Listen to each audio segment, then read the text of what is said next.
Spider-Man, Superman.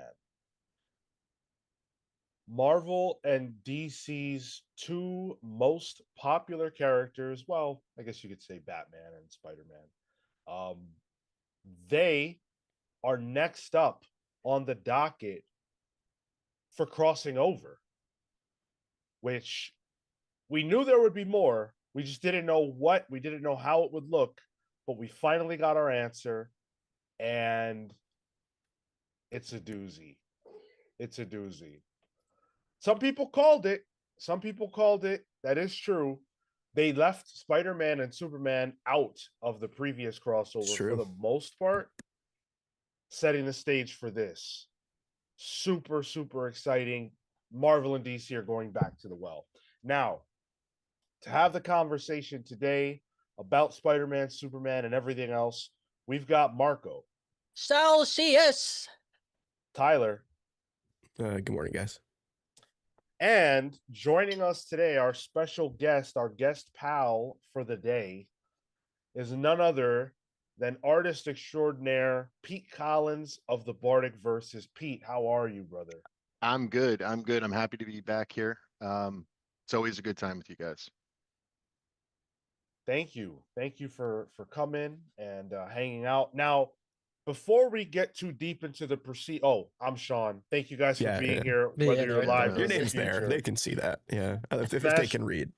Well, never presume anything. I know. I don't. Smash that like button. Smash. If you enjoy what we do. There's something different about us today, which you may or may not have noticed. We've got a new logo.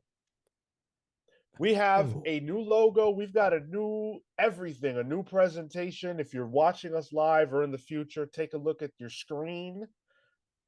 Observe the new logo. Clean. Yes. Yes, it looks nice, and I'm glad that it's out. Yeah. It's been. I don't have to do everything about it. In the works. It's shiny. One thing did deliver, Sean. Do you mind if I open something up? Speaking of the new logo. Oh. It is yours. It's the only thing that came so far. Oh, dang. But the pint glass that we have in our shop with the new logo on it came. Oh, nice. So I don't want to get it too grubby because it is yours, but yeah. New merch? I'm gonna undress it a little bit just to show it. Look at that. Wow. I can't wait. I gotta get the updated mug. Mine actually broke. The little handle. Ominous. Well, it happened when it first came, so I've just been using it as like a pencil holder. Okay. Yeah, so we've updated everything under the hood is looking beautiful. We figured we'd start October off right with a new fresh coat of paint. We got rid of the heads. I mean, they're still, Hey, still emojis and everything else. Well, but they're also in the Go game as well, so they still live. Freaking finish a sentence. Well, I'm letting you know where they're not gone. Let me talk. We cut our heads off. They're gone. Like a bris. Yeah, they're gone. We didn't need them anymore. Oh, wait. We're excited. We're excited about what we've got going on now. It's very exciting. This is not the only update. We've got more to come. So stay tuned, stick around. Every month here is special. You never know what you're going to see. We've got a new logo, Blur. Jekyll Jose asks, is there going to be new merch? We just showed you, Tyler did, the cup. And yeah, the store will have new, shirts and everything else featuring our new logo on it. So yes, updates galore. It is all live right now. So you can get pint glass, shirt, hat, tote bag, bumper sticker as well as on there. Ooh, I can't wait for that one. That one I'm going to get. Yeah. The bumper sticker, that's what you're hyped about? Yeah, it says, I'm on my way to get comics or something like that. It's not like I made it. Pretty cool. Yes, Brian Atkins, we are Cracker Barrel. I ate there once. It was pretty bad. Wow. Yeah, well, what are you going to do? All right.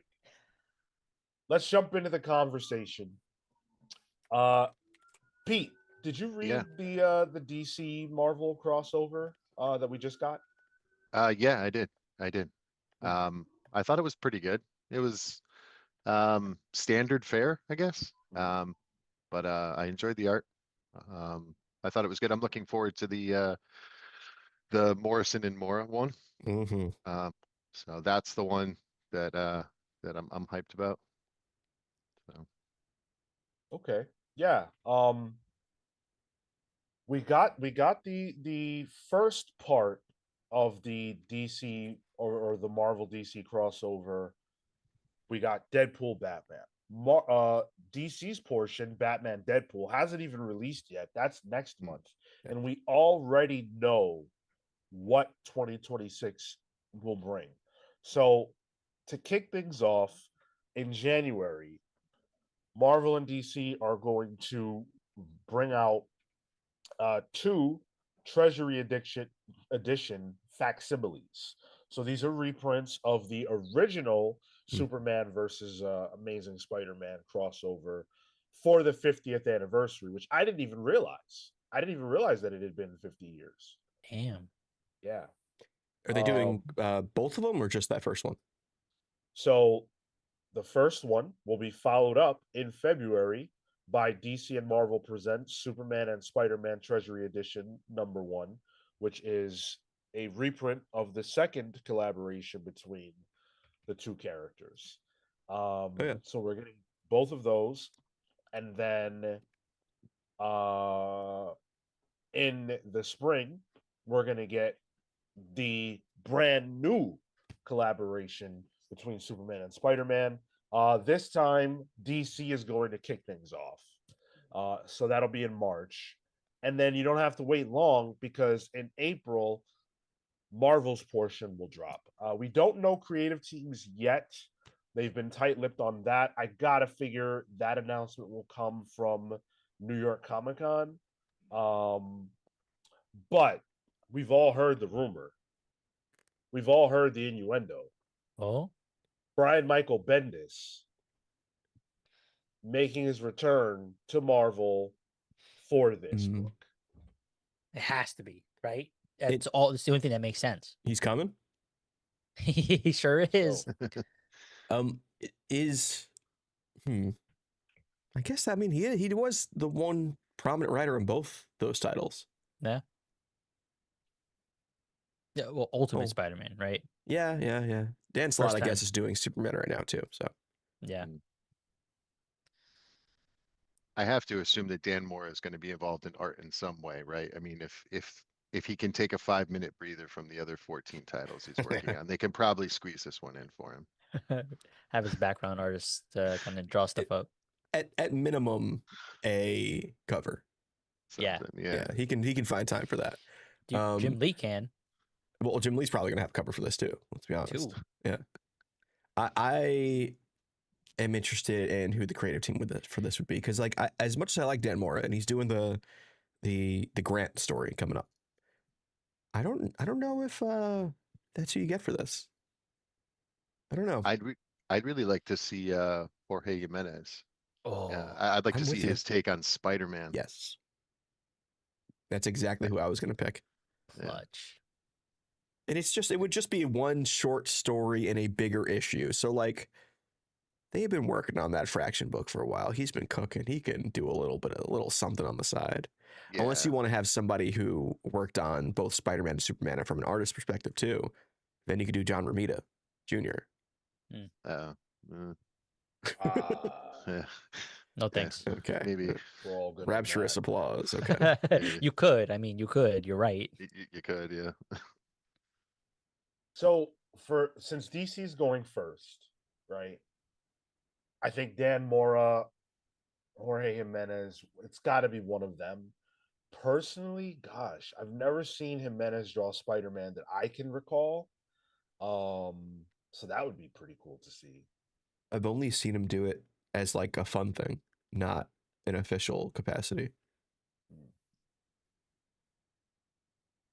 On the writing side, from DC, I mean, Mark Waid had no involvement in the previous collaboration, so I gotta figure there's a reason for that. Maybe he's just too busy, but maybe they were saving him for this. Or maybe he's so salty with Marvel he doesn't want to do it. Why would he be salty with Marvel? I guess not. Yeah, I mean, he was more salty with DC, and they fixed that bridge. Yeah. Fixed it right up. Oh, interesting picks in the chat here. Patrick Zay says Jimenez is going to give Pete a fade, and I'm here for it. Yeah.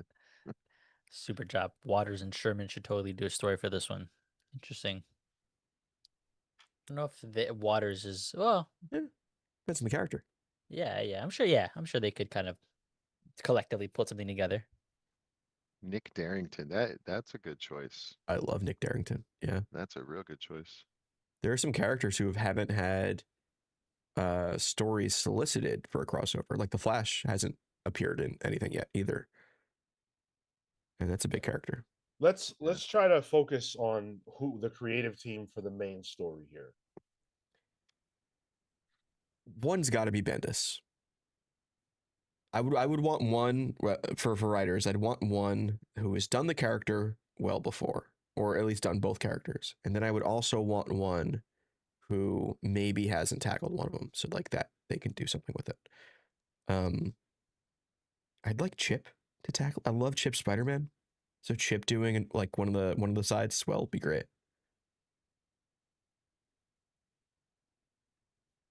Yeah, Chip would be a great one. I think probably for the Marvel side of things.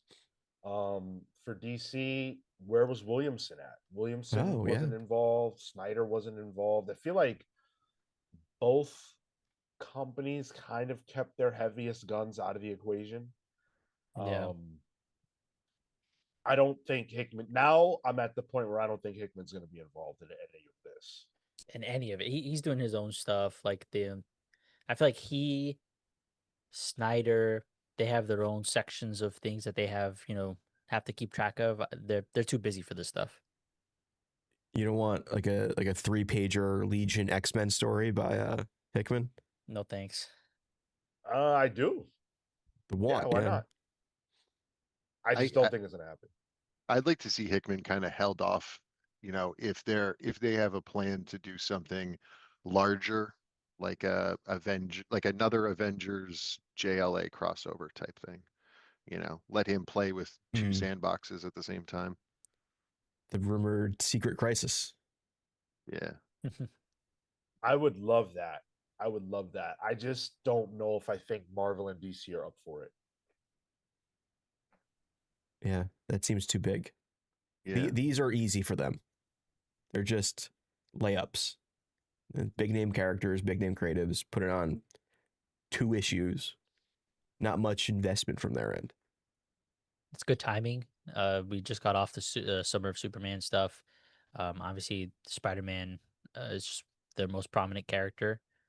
So I think all from that end as well, like the marketing's working out really strong. It's the 50th. I hate the inverse thinking though that like Superman and Batman are DC's biggest characters, right? Yeah. Marvel's biggest characters are Spider-Man and Deadpool. I hate that. Nothing against Spider-Man. I think you say nothing against Deadpool. No, Spider-Man's easily. If there's a comic book trinity, it's Spider-Man, Superman, Batman. Yeah. Yeah, agreed. Ooh. Yeah, I mean, who else wasn't involved? Snyder has one of the stories coming up with Tynion and the Grant one. The Grant one. That's true.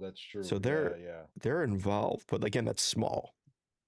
I'm trying to think of Gail Simone is probably a big name that isn't on either of these.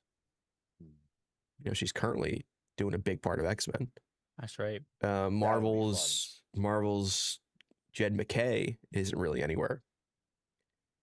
Which honestly, I don't think he's done anything that I could think of for DC. So that would be pretty interesting. Like a Moon Knight, I don't know. What's analogous to Moon Knight? I guess they can throw Batman in the book too. But something there could be fun. But there's, I don't know if Jed McKay's big enough for the title story. Shit, is Zeb Wells? Yeah, good point. I I feel like Jed should be involved. Um, title story though is it's got to be Bendis. There's Yeah. just there's just no other way. Like everything is aligning right now. Bendis is kind of open, other than Powers. Sure. This is happening. Bendis wrote both characters, is heavily associated with both, at least a version of both. I just feel like there's nobody else. This is the first thing that you want from Bendis. Yeah, yeah, because it's small. It's a small start. It's a appetizer sampler. It's not risky, right? Because you're not directly involved in the universe quite yet. Yeah, makes sense. And metaphorically, it's a transition. The Superman to Spider-Man. I'd love to see Spider-Man fight Rogozal. Oh God.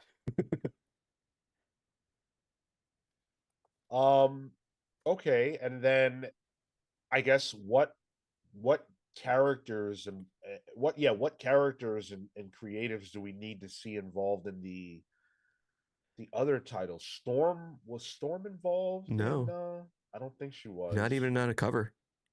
Yeah, so getting Storm involved would be good. Actually, come to think of it, outside of covers, the X-Men aren't involved. That was a huge oversight. Yeah. Probably deliberate. I got to imagine that's their third. It's X-Men crossing over with what? Titans again for that anniversary? Oh. Oh, you think they'll do another one? I think they're going to keep doing these until it's not fun for them anymore. It seems pretty no-brained in terms of like there's no risk with these kinds of stories. It's until it doesn't sell anymore, which could Right. be maybe a third, but I kind of think this is it. I kind of think this is it for now. I think it's the kind of thing you cannot burn out because you need that trick in your quiver, so to speak. You need to be able to bust this out every couple of decades, which is what they seem to be doing. I don't think they're gonna do this beyond this year, unless it's gonna be the amalgam piece, because they did tease that, but then we don't know where that's gonna go. But I think they need to. I don't just think they need to be conservative. I think they know they need to be conservative. if Yeah, we I think you're right. I think you're right with that. I like it would be cool to have like the annual crossover event type thing, I guess. But um it's best for it to not wear out its welcome. I could see them writing it off of, like the X-Men Teen Titans crossover and doing something to celebrate the anniversary of that too. Um, but I think I don't know. Maybe they've got some kind of a bigger plan in place. I mean, they did tease the amalgam stuff in what was it, Deadpool, Batman, Yep. Deadpool, whichever one, the Marvel one. And I actually was pretty excited about that. I loved those amalgam characters. And it's such a cool thing that they could, kind of go halves in, right? Get some new artists, some new writers that they want to test some waters with. And that's a good place to do it.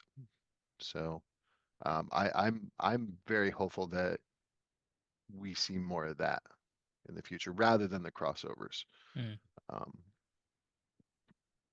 I, so I think if we see more amalgam in the Morrison issue, like if there's a logo part 2 yeah, or something like that, then that's pretty evident they have bigger plans for it.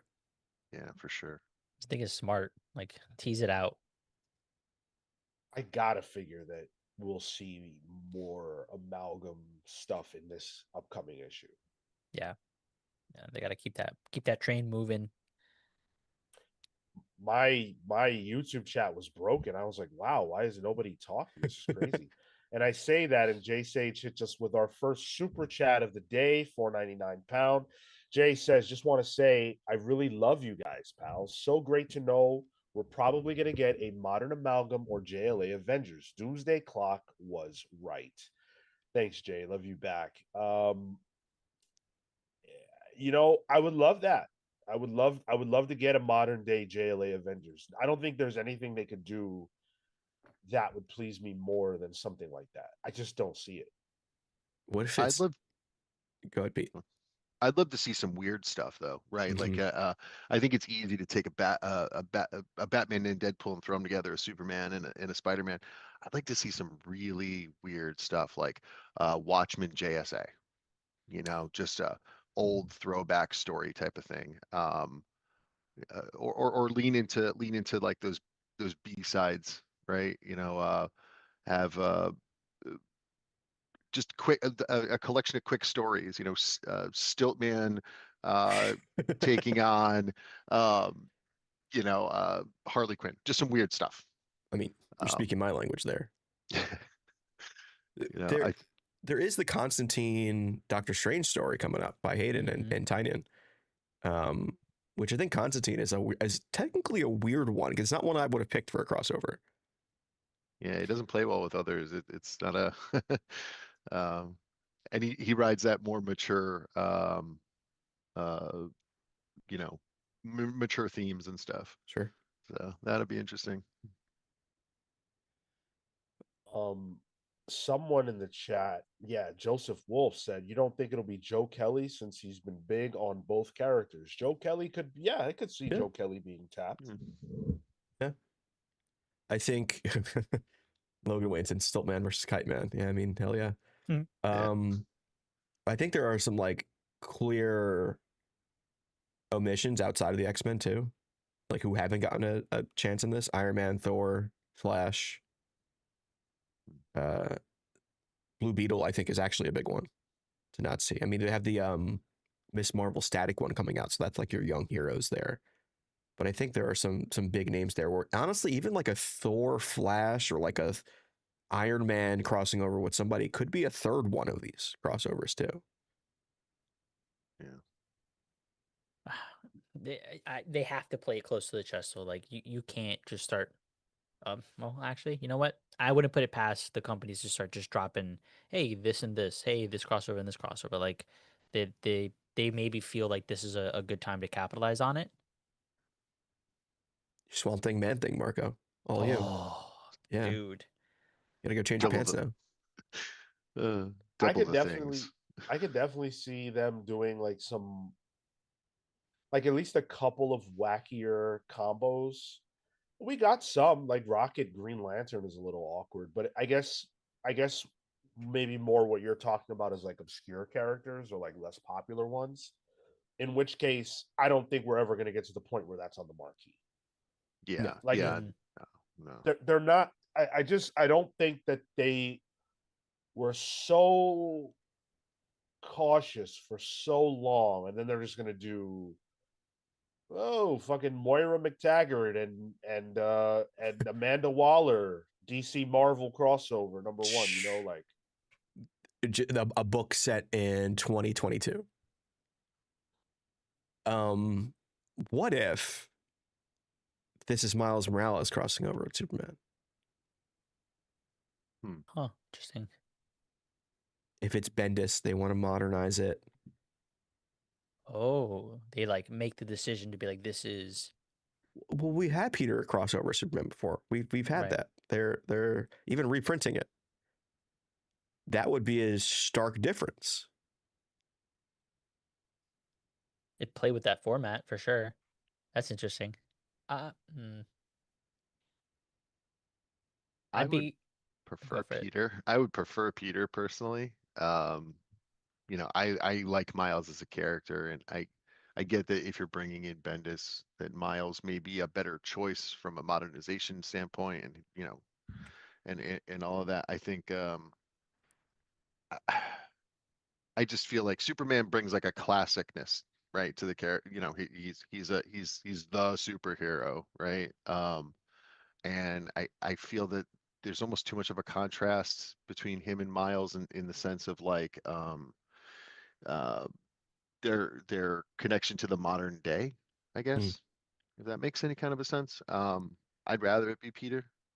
Or if you're gonna use Miles, maybe it's not Clark, right? Maybe instead of Superman, it's Supergirl for a story, or maybe it's God, what's Superman's son's name? John. John. Yeah. John. Thank you. What if it's John and Miles? Yeah, it's like That would be great. a backup. Oh, One Yeah, of the that interesting. backups. What I is he think called now? Fallen Son. What's his super name? Super Son. I think it's something like that. Yeah. But yeah, that Um, makes sense. yeah, I agree. I kind of feel like if it were going to be Miles, they would have announced it that way. Hmm. I feel like it would upset some people too if it were Miles. Not that they should care about who's going to be upset. Fuck those people. But at the same time, I personally would prefer to see Peter as well. Um, I do feel like Miles has to be included though in some form or fashion. Yeah. You can't leave him out. The same way I don't think yeah. you can leave out John, quite frankly. Yeah. Well, they're The those stories have progressed so much that you need them. they're doing their best to try to leave out John. I don't think lately. I'd like um. to I'd like to see the backup stories for the main story be more super family, spider family, Oh. aligned, right? So it's Oh. you get your Peter and Clark story, and then you get two or three backups that are solely from those respective areas of comics, right? You can have uh, a Black Cat and Live Wire story or something, where it's just introducing the super characters to the spider characters and having little stories there and not picking from DC and Marvel abroad. I think that could be interesting. John Miles, Supergirl, and like Spider Woman or Silk. Yeah. Lex and Norman, Oh just Oh, my god. for Whoa, a that's story. cool. just a Um, boardroom meeting, and I'm okay with that. you Yeah. know, Martha and May having tea, And wheat playing cakes. and wheat cakes. Yeah. Yeah. And, Absolutely. you know, it's just a one pager with like 8 panels and they're just sipping tea Th- the whole time. I would love a That's, one pager that's Mitsaplik and Spider Pig. oh my God, That's That's that would good. be awesome. Lois Lane figures out via an expose on Mary J. Watson, who Spider-Man is. Yeah, Daily Bugle versus Daily Planet. Patrick Zay says, yeah, you can have Nice. Jonah and what's his face? Oh, Perry. Perry. Yeah, Yeah. Oh, Ha- Harris threw out Iron Man Lex Luthor, which I would love to see. I wonder if so we're got Batman, Deadpool, Superman, Spider-Man. You need to complete that trinity, right? Like Wonder Do you? Woman would have to be the next on the docket. With who? she already had a story though. She had a story, but I mean, like it feels like it makes sense from DC's end to push the Trinity. But who would you put her with? I'm racking my brain. I've been racking my brain since I thought of that. Do you have a female Marvel equivalent to a Trinity? It was Captain Marvel at one point, but they've kind of cooled down on that. Yeah, not Miss Marvel. I don't think there's any. I don't think there's any combination of women you could do at between Marvel and DC, like women characters that would have the marquee pull of what we've gotten so far or what we know we're getting so far. Yeah, I think on the Marvel side, your options are Captain Marvel or Storm, maybe. Yeah, Hmm. which is really bad. Yeah. Like they don't have a Wonder Woman at Marvel. Aren't they doing that? What? Who's Storm in one of those stories teaming up with? Oh, it's Rogue Storm. No, well, I guess actually here one of the variant covers I'm looking at is Storm and Wonder Woman. But Oh yeah. The variants for the Morrison issue came out this week too, so they've been interesting. They hadn't they already been out? Not for the Morrison issue, they've been slowly dripping a whole bunch of them that are coming out in November this week. The artists, I guess, the whatever the NDA or whatever stopped, and they can actually put out the art now. Like Clayman's doing a Jim Lee homage, which is his Batman design and his Wolverine design, which looks sick. I saw that yesterday. It does look good. Yeah, there's some cool ones. Oh, these are I see I think I see what you're talking about. The Clayman one has Wolverine in the black and tan or Yep. the Yeah. DC has told comic book retailers about its upcoming retail exclusive variant cover program for Batman Deadpool #1 and how they are limiting it. The first 5 covers are limited to one retailer each. Ooh. So these are retailer exclusive variants that they're trying to sell to retailers. Oh, and you can only pick one? The second 5 covers can be shared by 3 retailers each and will feature a templated back cover with all 3 store logos. So yeah, like specific stores can have these covers. These aren't direct Interesting. market general covers. Huh. That's a shame. I thought there was something funny about that. That Deadpool Killing Joke one is great though. Yeah, they are fire.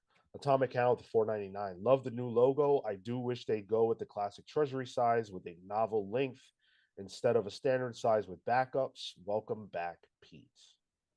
Thank you, Aw. Atomic Count. Also, by the way, that's 2 of 10 towards our Yeah. goal in the chat. Help us get there. We're lagging behind a little bit. That's okay. But super chats are open, of course, as Atomic Hound just illuminated for us. Yeah, I really was hoping they would announce a more substantial crossover, like an event. But as we've discussed, I just don't know that I don't know how long term these two want to be involved with each other. Because breaking up the sales, like I'm assuming, I don't know anything. I'm assuming the Marvel DC one, Marvel gets the money from that. The DC Marvel one, DC gets the Marvel or the money from that. How do you break it up if it's an event that's sharing characters? Right. Or who publishes it? Who publishes it? Yeah. Yeah. The royalties must be wild in negotiations as well. I don't think that either one of those companies, especially with Disney and Marvel or Disney and WB behind them, want to deal with that. How do you deal with that? Can you publish every other issue from a different? No, you can't. Like DC gets evens, Marvel gets odds. And then what happens when the trade comes out? Good point. They got to Yeah. wait for one of the creators to die, and then they'll be guilted to put it out. I don't know how you make that happen. I also don't think that this as long term because event in my mind means consequence, and so you have to somehow I guess you could do it self-contained, but at that point it's just another crossover, right? It's not necessarily an event. You'd have to have through lines in these issues to be able to then get to a point. But I think that's the harder thing because like a partnership, I'm sure you know the film companies do it frequently. We had for years, Marvel with was it Sony and Spider Man to some degree. Like I think the legalese and negotiations there is possible, but it's the story through line to be able to implement them that makes it difficult. I don't envy the lawyers. In that Yeah. situation. Well, actually, I do envy the lawyers because they're getting paid. Yeah, for real. Big money. Rob says I will be disappointed if Wade isn't the lead DC writer for Superman, Spider-Man. I think it's got to be either Wade or Williamson. I would love Yeah. to see I would love to see Williamson. I mean, it should be Wade, but I'd love to see Williamson get tapped just because. I mean, maybe I'm just in love with his Superman right now, but he's just the guy. I'd also like to see like Williamson's a great choice. I agree, but I'd like to see maybe since they're doing 2 issues, right? Like they did Batman Deadpool and then Deadpool Batman or inverse. Maybe the main crossover story could be a two-parter. Hmm. It'd be That nice would to be have an cool. actual story, you know? Yeah, yeah, that would be cool. I definitely feel that Dan Slott's going to be involved in that in some to some level, right? I mean, he was the longest one of, if not the longest running Yep. Spider-Man writers. Now he's writing Superman. Like it seems like there will be an opportunity for him to handle a script to some level, you know. So So, go ahead. yeah, so like I just don't see him being excluded, even if it's like he writes a second part or a backup or something. He's definitely going to be involved for something with this, I feel. So on the DC side, Dan Slott, Dan Mora, Dan and Dan, Double Dan. or Double D. well, we just had Mora. So Dan Slott, Jimenez on DC side. On Yeah. Marvel side, Bendis Bagley, Bendis Laraz, Oh, Bagley's cool. Pacelli could work too. They have a relationship Shelley. there. Shelley. Ooh, Laraz. I could Laraz see. is a good one. Yeah, I could see Laraz, but I feel like you'd want somebody with a bit more legacy there. Bagley's a good choice. And he's been coming back. Ed Yeah. McGuinness is an option. Oh, Um, yes, he is. Ed right. McGuinness. He's worked on both also. Yeah, his Batman Superman, right? Yeah. Yeah. And I think he did a turn on action, I I believe think, action. Yeah. for a while. His Um, Superman is beefy. yeah. Oh, yeah. Yeah. Yeah. Oh Aaron man, don't Ruiz. tease me with that. That's funny. If Dan Slott is in, he's doing Spider Boy versus Spider Boy. I'd be The in. amalgam character versus the new Marvel character. That's good. I'll take it. C.W. Gordon putting in his picks. He said the Marvel side is going to be Slot Laraz. DC side is Wade Somney. I don't hate that. Slotting on the Marvel side, my man. I don't think I don't know how much Dan Slott Marvel work we're going to be seeing. Sean, do you remember what panel it was when they announced the first crossover at San Diego? It was because it was Javens and CB were together at a panel, right? Yeah. We don't have anything like that coming up for New York Comic Con that I could think of. I'm not sure that it was previously announced that they'd be doing it together. What do you mean, like the The panel? panel. Yeah. Okay. It was just like, oh, they showed up. It was like an editor's thing or something. Yeah. Jay Sage with the 4.99 Absolute Wonder Woman and Magic writes itself. There's combo picks that no one thinks of but make so much sense. Complementary powers and stories, even colors. Absolute characters being involved will be cool, but because there's an impermanence there, that means that these stories will always have characters in them that people will be like, well, who the fuck is that? Mhm. Hmm. Yeah. It's harder to cross over too. Like those things are just starting. And They're just why? kicking off. Right. Yeah, like Yeah. why anything? You could definitely ask that question, why any of this? But I don't know. I don't know. Oh, It could be Brian cool though. Atkins. Brian Atkins, Thor, Wonder Woman. Thor is a big omission here. I think there's a lot of characters that Thor can cross over with. Yeah, he's got a lot of crossover potential. It could be cosmic, it could be, Yeah. mythology based. Yeah, he's got a lot of options. Doing something a little left field, like a Thor Green Lantern crossover, I think would be awesome. Mm, Um, I think Martian Manhunter is missing here. I think Thor and Martian Manhunter could be fun. that's true. That is true. That would be cool. verily. Yeah, I like that. Yeah, Thor has to be involved in this. who do you get from a creative standpoint? JMS. Or JMS, that's a great one. Aaron. Oh yeah. Yeah, J. Aaron, yeah. JMS to be the lead writer. Come on. He wrote Right. both characters. He took Superman on a walkabout. God. Grounded. Uh, X-Men Doom Patrol. I It- like that, Rob. It's just so that's so tricky though, because it'll be so big. Everyone's just a background character. Yeah. Realistically, I don't think you can do any of those kinds of things because there's so many characters and not enough page space. Like the most page space we got other than the main story was Wonder Woman Cap. And that really, I mean, other characters were there, but they're the only two that mattered. Yeah. I guess you could do it. It's like a Niles Calder Professor X story as the leaders discussing things, and maybe Cyclops and Robot Man say something. or really lean into it, right? Like X-Men have a storied history with time travel, right? Throw them into the was it 31st century? Do some Legion of Superhero crossover. Lean into the fact that both teams have a billion characters in their rosters, and then you just fill it up, and that's the gimmick is that it's all background.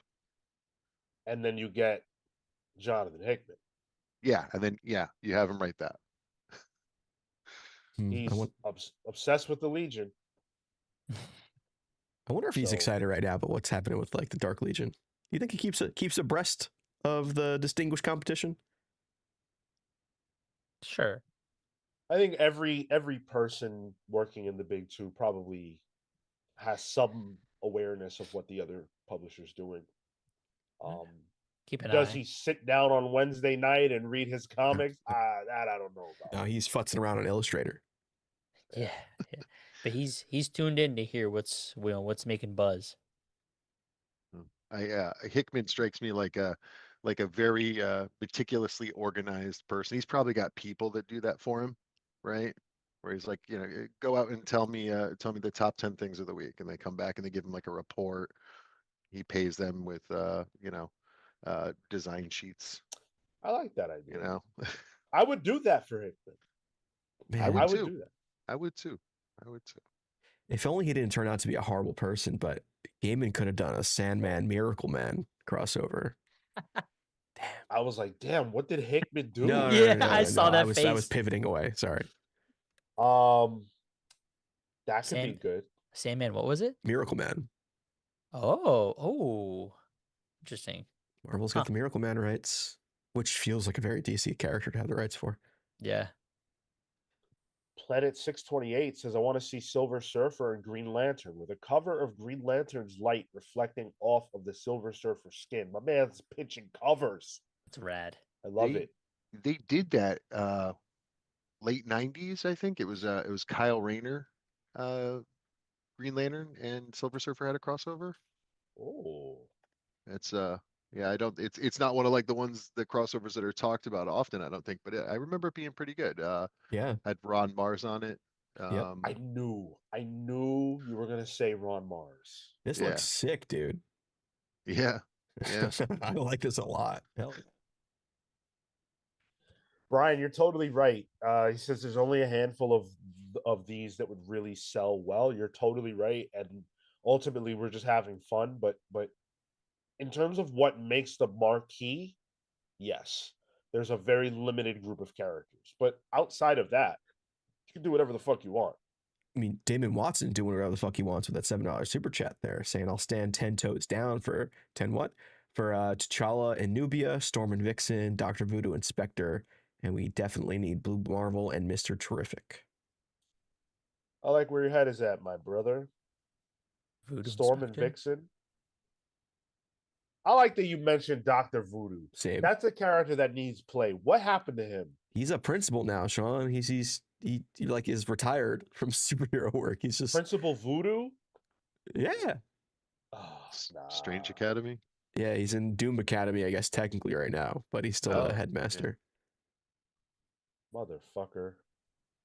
They said it earlier. Common Sense said Nova and New Gods. I wonder if you don't do what is it? Inhumans and New Gods. Inhumans and New Gods. Well, I guess the Inhumans are back. I don't think of them in the same way. Nova, I would think more in the same way, like Nova, Mr. Miracle, Nova, Orion. I Oh, like it because it's two Jack Kirby teams. True. Right, That's right. yeah. that appeals to True. me. You'd have to have a really specific artist for that, I think though. Who? James Harren. Yeah. Oh, If only damn, we you ready didn't. with that? If only Marvel didn't just drop the Eternals like a wet sack of shit after that movie flopped.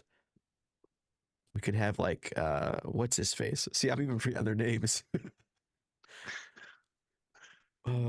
Shit, the blonde guy, main Eternal, Oh, Oh, Icarus. Icarus. yeah. Yes, Icarus, and like throw him into on New Genesis or something. Like Who the fuck wants to see him? maybe Kirby, but he's gone now. I guess Eternals were like Kirby's new gods for Marvel. Yeah. Um, man, there are so many possibilities. I love looking at the chat and seeing everything that you guys are throwing out there. Tom Scioli for any Kirby tributes. Yeah, he would be great. I still want to see Howard the Duck and Harley Quinn. that'd be wacky. I could see that. Wacky.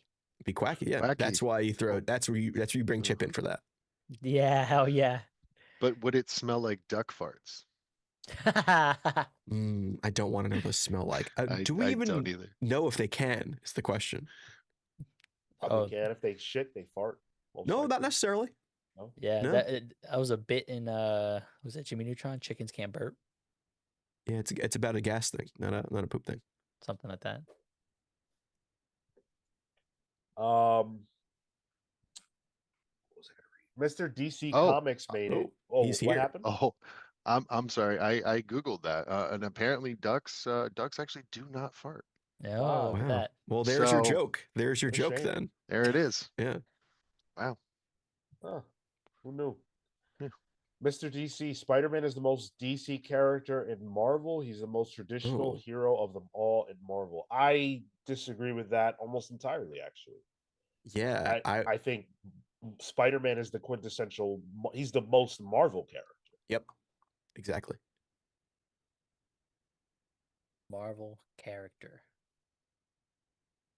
Yeah, like if you think about what makes a Marvel character, it's that kind of like, you know, boots to the ground, very human struggle, drama, doing their best every day, but they have very human limitations as to why they can't just be the greatest hero of all time. Running late for work. Yeah, low to the ground shit. Yeah. And it's the world outside your window. You know, it's in New York City. That's Spider-Man. It's not Gotham. It's not Metropolis. Yeah, I'm with you, Sean. Spider-Man's the most Marvel character they could do. Yeah, I kind of see what they're saying though, right?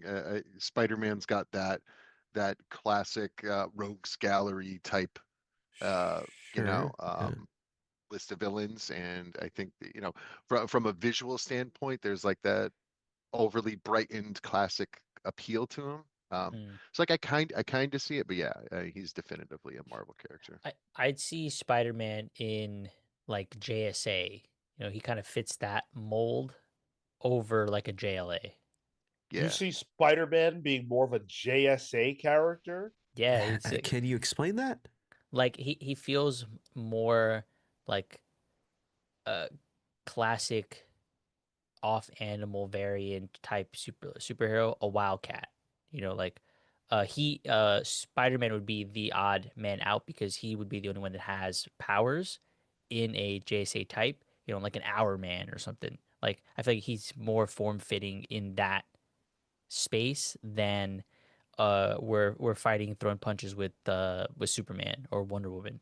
Wait, but a lot of the JSA people have powers. Yeah. Well, I'm saying they feel more like Sandman, right? He has his gadgets, a Blue Beetle, the OG Black Canary. I'm envisioning like that kind of guard there. just on the cusp of overpowered superpowers than nominal superpowers. I have the powers of a spider, That feels a little goofier. Hmm. Hector JM dropping 2 $4.99 super chats on us. No message, brother. What's up with that? You don't want to say something? Just showing love? If He you do, said just something. throw it in a chat if it's not working for you. Yeah, Yeah. he said Oh. Dr. Voodoo was captured by Mistress Death and turned into one of her generals in the upcoming War Above All. Oh. War Above All. Why don't I know about I that? don't Where's even know that about taking that. place? Man, you guys are reading some shit. I looked through my stack this week. If you watch Palace Pulls, you know all about it. I had exactly 2 Marvel comics in my stack. I don't know when the last time that happened to me was. Oh, interesting. I just Googled it. It's an upcoming Marvel event that will feature a war against the one above all, Marvel Supreme God, with Storm playing a key role in initiating the conflict. Oh yeah, this was just announced like a week or two ago. It's kind of flew under my radar. It looks like it's a big storm event that Doctor Voodoo Ooh, is being part of. wow. I like that. Common Sense wants to know, are Nightwing and Wally West Marvel characters? What? Oh, Wally, I could see. Neither. I say that because DC's whole thing is legacy, and legacy actually matters at DC. Those characters are legacy. Marvel's legacy characters haven't had the staying power. It might down the line, but it hasn't had the staying power as DC's legacy characters. I think you could argue maybe Nightwing's modern design is very Marvel-y from a visual sense, but at their core, they're still DC characters to me. It's Deadpool. He got the batons. I mean, not Deadpool. He's Daredevil. Got the batons. I'll edit that out afterwards, Marco. I got you. Yeah, thanks. This is another one. I don't really think Nightwing or Wally feel like Marvel characters. I guess Nightwing is analogous to Spider-Man in the sense that they're both youthful characters that we've watched grow over the years, but outside of that, I feel like they're very different. And the legacy piece that Tyler brought up is inescapable. Um, I don't I feel like for the most part, the characters are where they feel like they should be, which makes sense because that's where they were created. I would say like a Sam Alexander Nova feels like DC to me. Does that make sense? Where he is a legacy character, he's a kind of a cosmic character, cosmic legacy. It's a big Green Lantern thing. He's got Green Lantern shades to him, especially when the character kind of blew up the Green Lantern, the Nova Corps as being, they had like the black helmeted one, so there was like a different division that was unknown, very Green Lantern. But in terms of like the main marquee characters, they are where they are.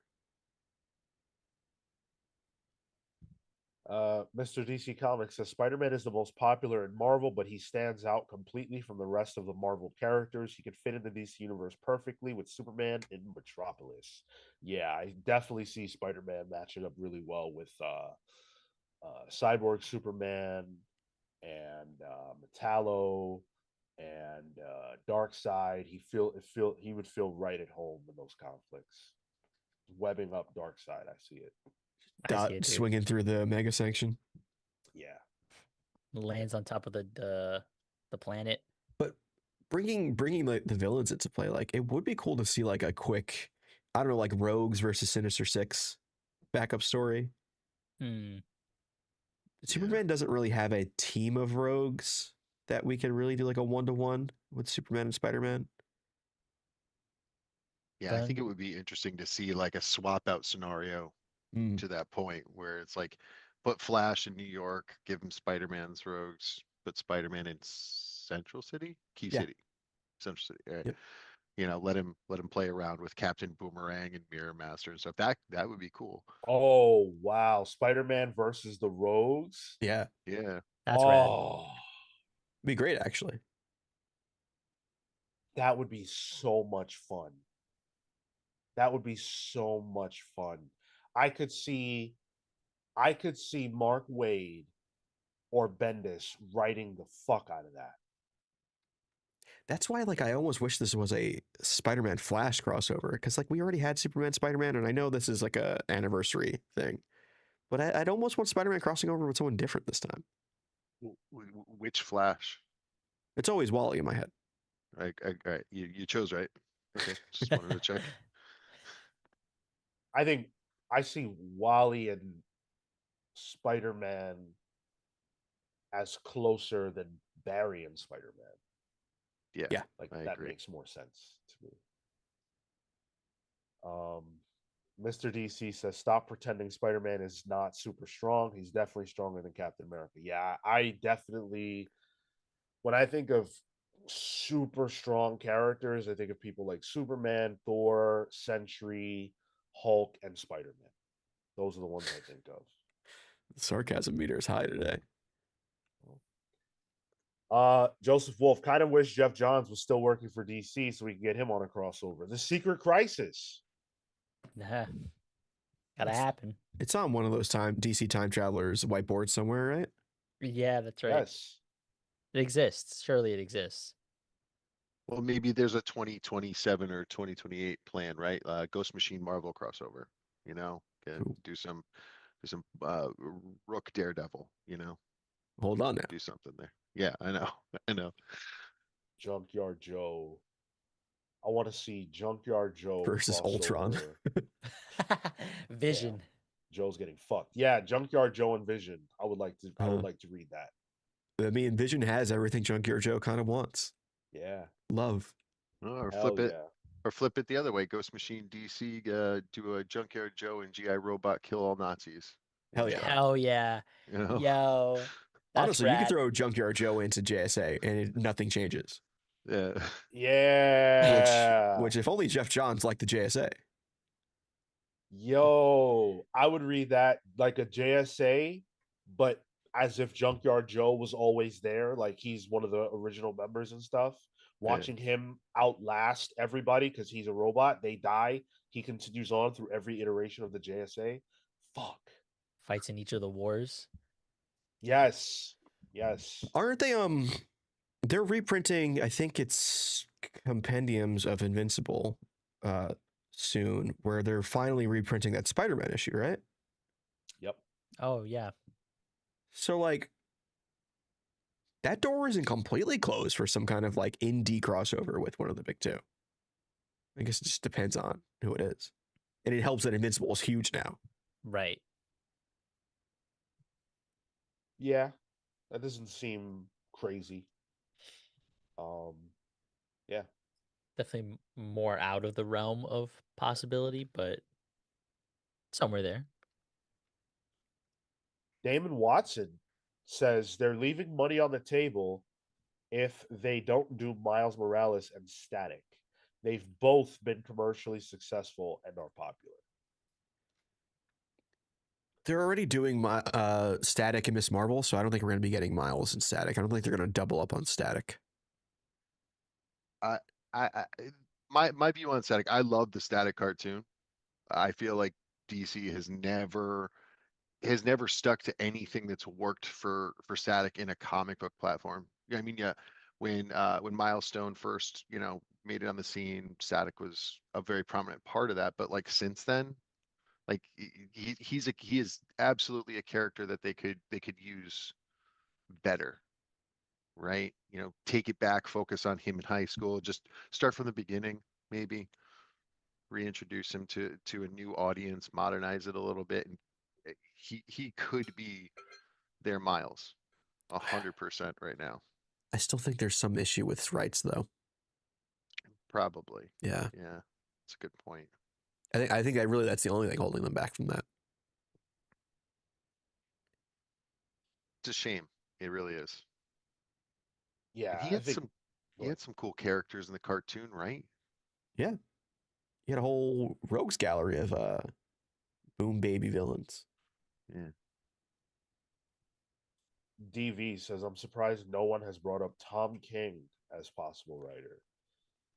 Yeah, because like Tom King needs like fucking 30 pages. Like I don't know what we're gonna get out of him in 3 pages. To be fair, his big break at DC was, I believe, it was like a Vertigo CMYK book where it was a whole bunch of short stories, and he wrote some like Hitler time travel piece that was only a couple pages, and that like blew my mind when I saw that. Hmm. I don't know anything about it. That's crazy. Um, hey, Greg Katzman is with us. What's up, Greg? Good to see you. Greg Katzman works at IDW. He says JJSA, Junkyard Joe Justice Society of America. Give me that. Hell yeah. I thought that was a Jujutsu Kaisen JSA crossover, but Wouldn't put it past Greg. I don't know.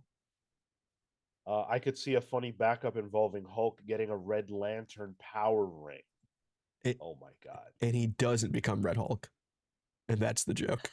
Right. Yeah. Yeah. Yep. Common Sense, wasn't Tom King's big break the Vision comic? Yes. Yeah, Like if you mean big break. Yeah. Yes. yeah, but he had Omega Man kind of come out right before that. Ah, what's his war story? I keep forgetting. Sheriff of Babylon. That's it. Yeah. So good. Tom King is the DC version of Hickman, says Hector. I don't think I agree with that at all. The reason why I don't agree is because Hickman is an architect. He's the kind of writer who you can build around. Whereas Tom King is the kind of writer who kind of needs to go to his corner and do what he's going to do in his corner. It's going to be really great, but he's going to be in that corner, and that's where he's going to be. Even when he was doing Batman, Batman was in its corner at that point. Yeah. Wonder Woman right now, kind of in her corner. Yeah. Doing her own thing. Go think about what you've done. Yeah, like he's gonna do that really awesome 12 issue, maxi series. It's gonna blow you away, like Vision or Strange Adventures or whatever. And I think that's where he's best. He's not the kind of guy you go, hey, and give him the keys. Because they kind of tried to give him the keys with Heroes in Crisis, and he brought that crazy energy to Heroes in Crisis, and he turned Wally into a fucking nut. We don't need that. Murderer. Yeah. Not in mainline. You can't do that in mainline. It's funny. I've been seeing it online all over Twitter lately. It's that Heroes in Crisis page, double page with Booster and Blue Beetle. It's like all over Twitter the past week. The Heroes in Crisis that it's in the walls and stuff. Because people are saying it looks like one battle after another when DiCaprio and Del Toro are sitting on a couch together. Honestly, Tom King could do a fun Blue Beetle Booster Gold Star Lord Nova story. Oh, that'd be fun. I can see that. Like that's something like where you could just have fun for a page. He could use some fun. I'm sure writing in a writer's room for Lantern's a tentpole DCU property might be a little stressful. There's so many possibilities. And I have a lot of fun. I have zero fun thinking about who would win in a fight, Superman or Spider-Man. Don't care about it. Not my idea of fun. Figuring out what characters they could pair together to tell like fun stories with, or what creators to bring to the table for that, super fun. Very different. I hope characters that have already made appearances aren't fully off the table, just because I do think there are some pairings that I would like. I'm not done with Wonder Woman in this space. I would like to see her used again. Whoever they pair her with, whether it's a Thor, whether it is a Storm, whoever it is, I want to see her again. She has to appear. She's one of the big marquees. Personally, I wasn't satisfied with Batman in the last story. Yeah. Morrison might fix that for me, but I mean, the backups felt more fun. Yeah. I mean, it's not like we're going to be Batmaned out either. So you could have more Batman, but you could also say, okay, we did the Batman thing. Let's do the Nightwing thing. Let's do the Damian thing. Let's do so maybe you could see something like that. I could see who would be a compelling offset for Damian at Marvel, if anyone. Spider Boy. Mm. I don't know anything about him. Bailey. Most people don't. Damian Miles. Yeah. Damian Miles. Damian Miles. I like Damian Miles. Sounds like a jazz singer. You know Yeah. what I kind of like weirdly? Damian and Laura Kinney. Okay. Oh, yeah. Okay. Yeah. Yeah. See that? Two killers who have had to learn to not kill, Yeah. who have daddy issues. Yeah, Yeah. Okay. I like that. Only other Th- like young I could think of was kind of like a Miss Marvel, but that's too. Their personalities are too different. Actually, Damien and Magic, I think, would have some fun together. Oh, see that? I like Damien and Kamala. I think that's really interesting because True. she's the goody two shoes, and he's the like murder assassin kid. Mm. I could see her looking at him like, dude, you need to be put in timeout. Like you, But you know what they share in common? They draw comic books. that's true. That Oh is yeah, true. I would like to read a comic that's just taking the young people from Marvel and DC and putting those motherfuckers in detention. I want to see the Breakfast Club. What happens to these kids when they're in detention because they all fucked around too much? Like a Young Gotham. Avengers Teen Titans crossover sort of situation. Yes, but there's nothing that they need to do. No like world-ending event. They're just in detention together. Dr. Voodoo is the principal. yeah. There. Yes, yes. Strange Academy and Gotham Academy. Joestar says Damien and Quentin Quire. That could be fun. Oh God, why do I hate Quentin Quire? I Right don't now? know, Sean.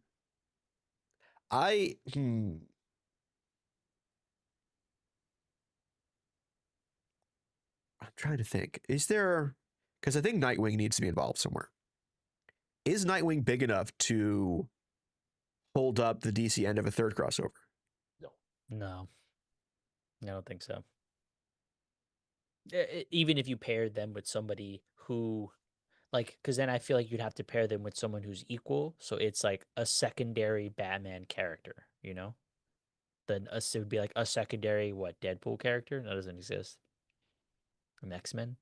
Yeah. I think Nightwing taking a Nightwing as the lead in Titans in that kind of scenario works. I don't think Nightwing on his own can carry it.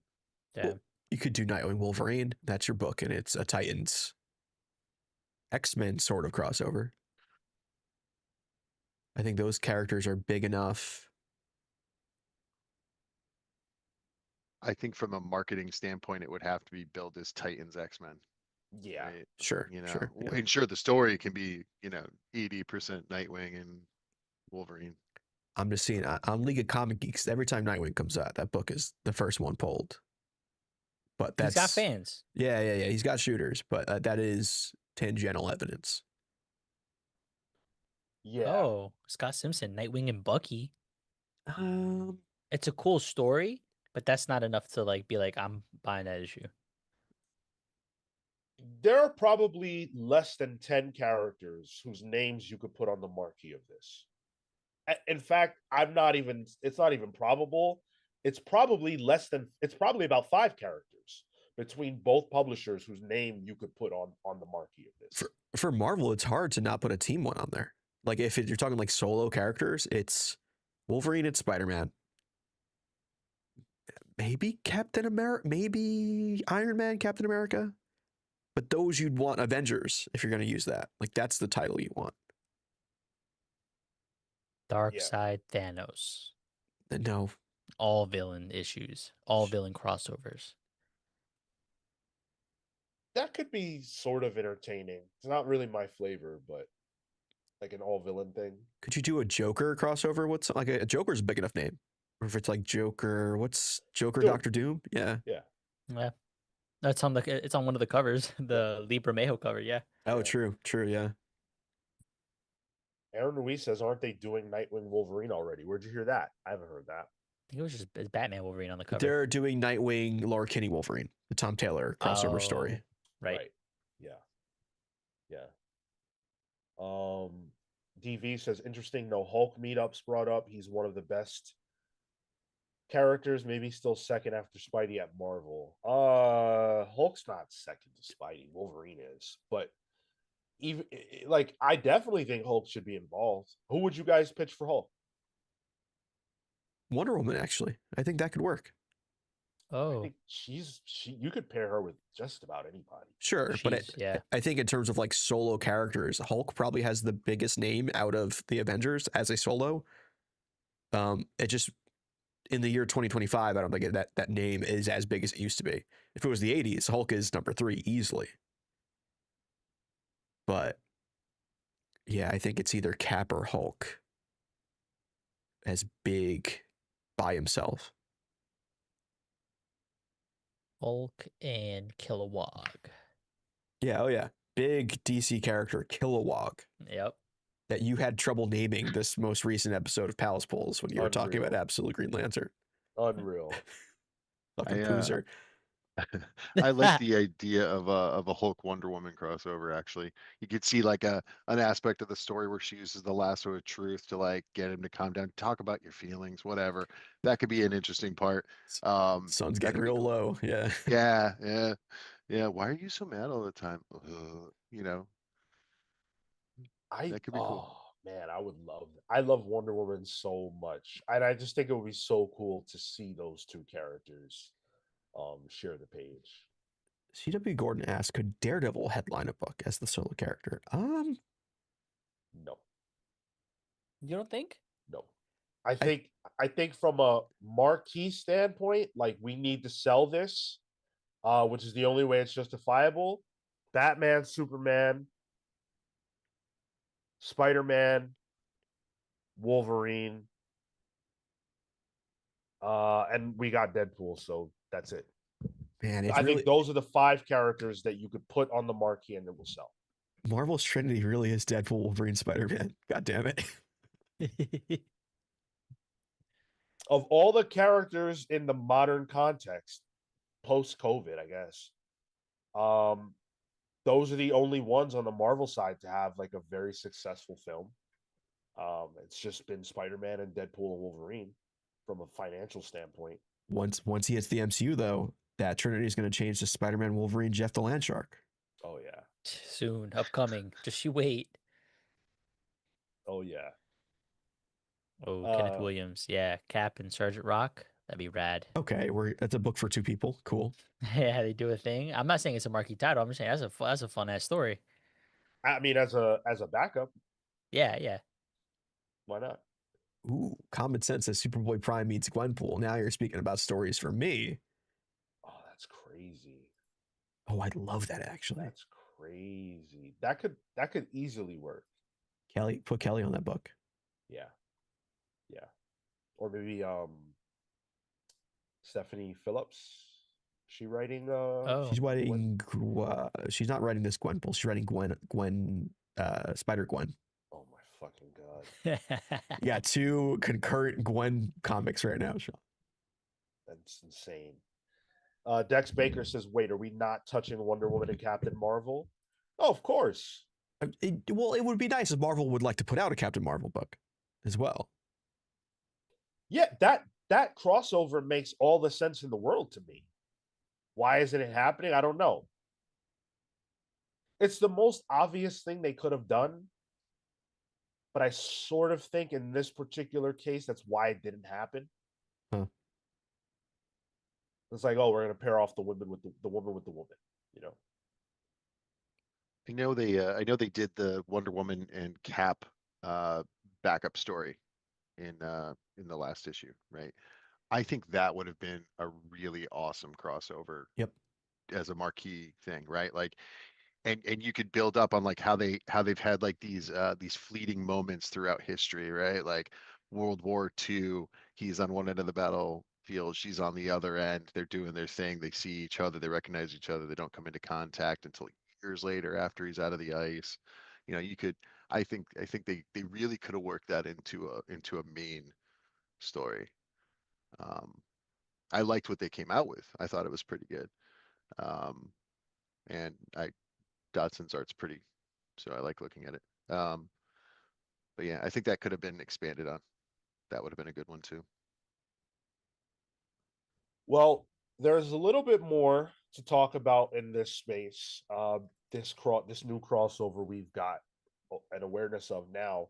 There's also another crossover that we're going to be talking about later. DC is not done crossing over. They're crossover crazy right now. We've got news to come. We're going to play the GOAT game. Hopefully, if you guys get us there, which we're 8 out of 10 of the goal, things really turned around. So thank you guys for that. Make sure you hit the like button if you're enjoying what we're doing. It's the beginning of the month, which means that, you know, everything is reset on our end. So we're going to build back up. September was a massive month for us.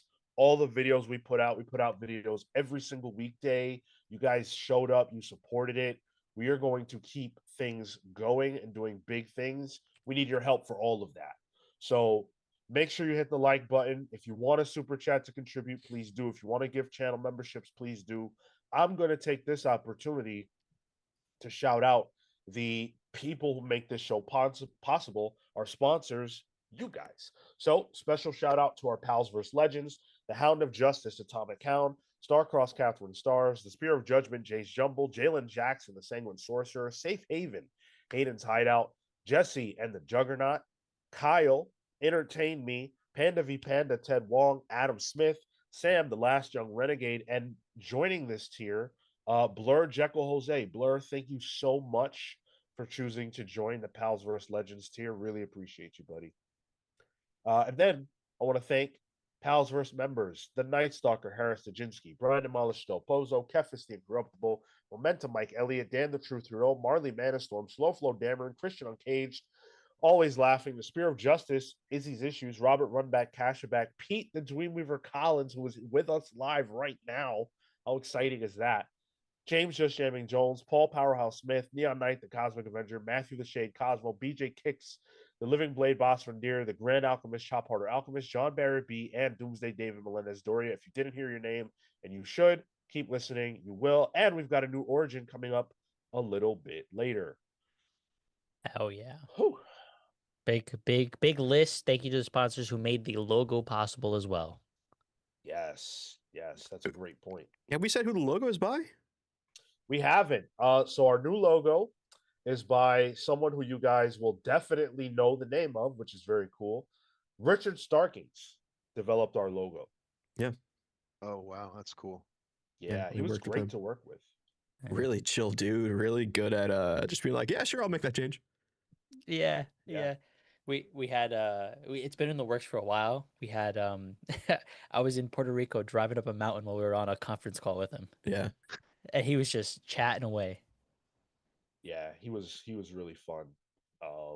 And I think he did right by us. He works for Comic Craft. Yep. That's his art studio, art house. So if you have any art needs, he is definitely someone who can take care of you.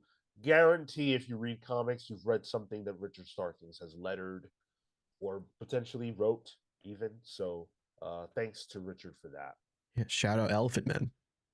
Yes. Oh yeah. Yeah. So I guess the last bit of this that I feel like we need to talk about. We get Spider-Man or Superman, Spider-Man, Spider-Man, Superman. By the end of April, we're done. That's the beginning of the year. San Diego Comic-Con rolls around. Do they have another bullet in the chamber to close out 2026? I think it's X-Men something. Yeah, There is distinct lack of X-Men throughout these stories. That seems shady. Yeah, I agree. I agree. X-Men's too big to leave off. Leave off this table like they have so far. So I definitely agree with Tyler. I think they're gonna do something X-Men related. They have enough characters to be able to facilitate all the backup stories, this character cross this kind of thing. The potential's there. That or more amalgam. I could see the third one being led by X-Men JLA. The only reason I say that is because Teen Titans don't have the cachet that they used to.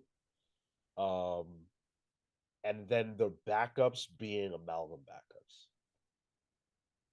Yeah, it's fair. I mean, it could be Titans if Pyro starts like a forest fire. Oh no. Fuck.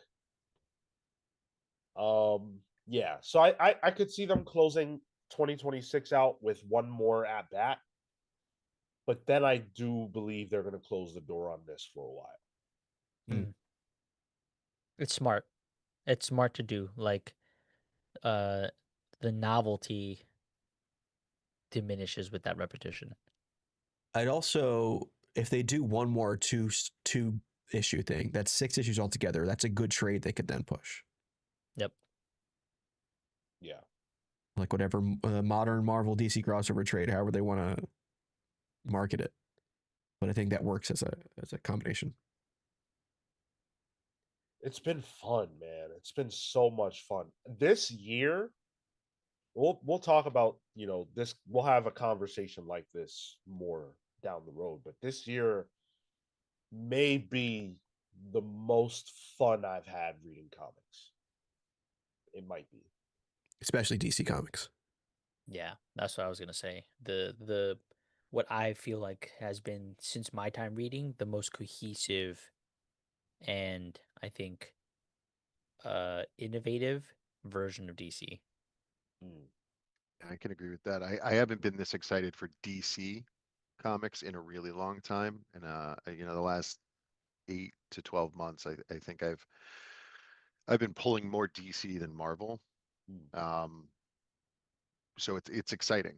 It's and a lot of the fresh art, the fresh takes, just the storylines that they're going with. I've enjoyed it a lot more than I ever have. Right. Sometimes I feel historically for me, DC's at points felt like a chore. Like Mm. I'm collecting this to collect it, you know. I don't feel that way anymore. So in a good way. Traditionally speaking, like gun to your head, you would say you're a Marvel guy mostly. Yeah, Okay, absolutely. Absolutely. I mean, I grew up on X-Men comics, you know. sure. So but as of late I've been falling off that a little bit. Pete, you're a busy guy and an artist in your own right, and you've got a few irons in the fire, and I want to talk to you about that a little more later. But Sure. do you do you get to your pull list? Like, I know a lot of artists, creators don't actually get to it a lot. Do you get to it? I try to. I try to. I I'm usually up very late into the evening and I wake up very early in the morning. So I try to make the time for the comics that I do pull. Sometimes I find myself not reading through them as thoroughly as I'd like. Mm. Right? Like if that single issue just didn't hook me within the first few pages, it's more I'm thumbing through it and looking at the art.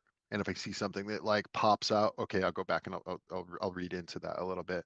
Um, and I do have my titles that I collect just to collect, right? And I've trimmed the fat over the last several months. It was hard for me to do, but I started cutting X titles. They're not where they were with the Krakoa stuff that I was really into, and it just kind of took me out. But I've replaced those with some DC titles, so I think it's a wash. Um, but yeah, I try to get to it. I need, and I think a lot of artists are like this. We need inspiration, and we like to see what other people are doing, and I think that that's healthy for bolstering creativity. To be inspired by other artists that are doing what you're doing or what you're trying to do. That's huge. So I do try to make it a point to get to them. Yeah, that was going to be my next question. Was when you're reading comics, I like, are you more focused on the art piece and examining sort of what they were trying to get across, all those kinds of things? Do you feel like that's where your focus is more? Usually, yeah, I would say that's the case. I think like Spider-Man's a good example, right? The Amazing Spider-Man, right? Like the Pepe Larraz stuff. I'm looking at that, right? He's such a great artist. I like how I like how few lines are used to convey such motion. I feel the same way with Jorge Jimenez, um, right? Like the dynamic posturing, the movement that's used in there. I try to digest that a lot, um, so that I can try to do my own thing, right? Like take what I'm seeing, absorb it, recycle it, try to come up with my own way to convey a similar visual or improve upon something I saw elsewhere. Um, Now I do there are books that I read just because I like the story. The art doesn't need to be even even something that's in my particular interest level, right? As long as the art fits the story in some way, I can still enjoy it. It's when it's like super jarring, Hmm. if it's like a very cartoon stylized artist and it's a very serious, gritty, horror story, that maybe that doesn't work out so well. Um, but uh, but yeah, I find myself absorbing the art more than anything. I like that you can kind of read as well and not have it be homework all the time. I've Yeah, always wondered if that was like a thing where you can never get too far away from it, but it seems that you can make those separations. yeah, yeah. I feel it's necessary. Because I can go online and I could look up pictures, right? Like I could look up, you know, insert picture of Batman. Let me see it. Let me look at stuff. It's seeing the story and how those movements tie into the script, right? And that is something that I try to walk away from or walk away with Hmm. rather as I'm reading it. I love that. I love that. We're gonna talk more with Pete. Pete's gonna hang out with us for the remainder of the show. Yep. So keep it locked. We're gonna be hanging out, talking. We've got, like I said, a new DC crossover on the horizon with a completely different type of entertainment company, not in the realm of comics. And a little bit of other stuff. We're gonna play the GOAT game. We've got a bunch of stuff to do. Thank you for hanging out with us. Kenneth Williams with a 4.99. And just drops an emoji. What emoji is that? Salute. That's the one you saluting a Hey, bad bitch. wow. All right. Salute, Kenneth Williams. Thank you, brother. Hayden's Hideout with a 5 spot. Got to update the Marvel DC Omnibus. Sure. That's going to be chunky after this. Hmm.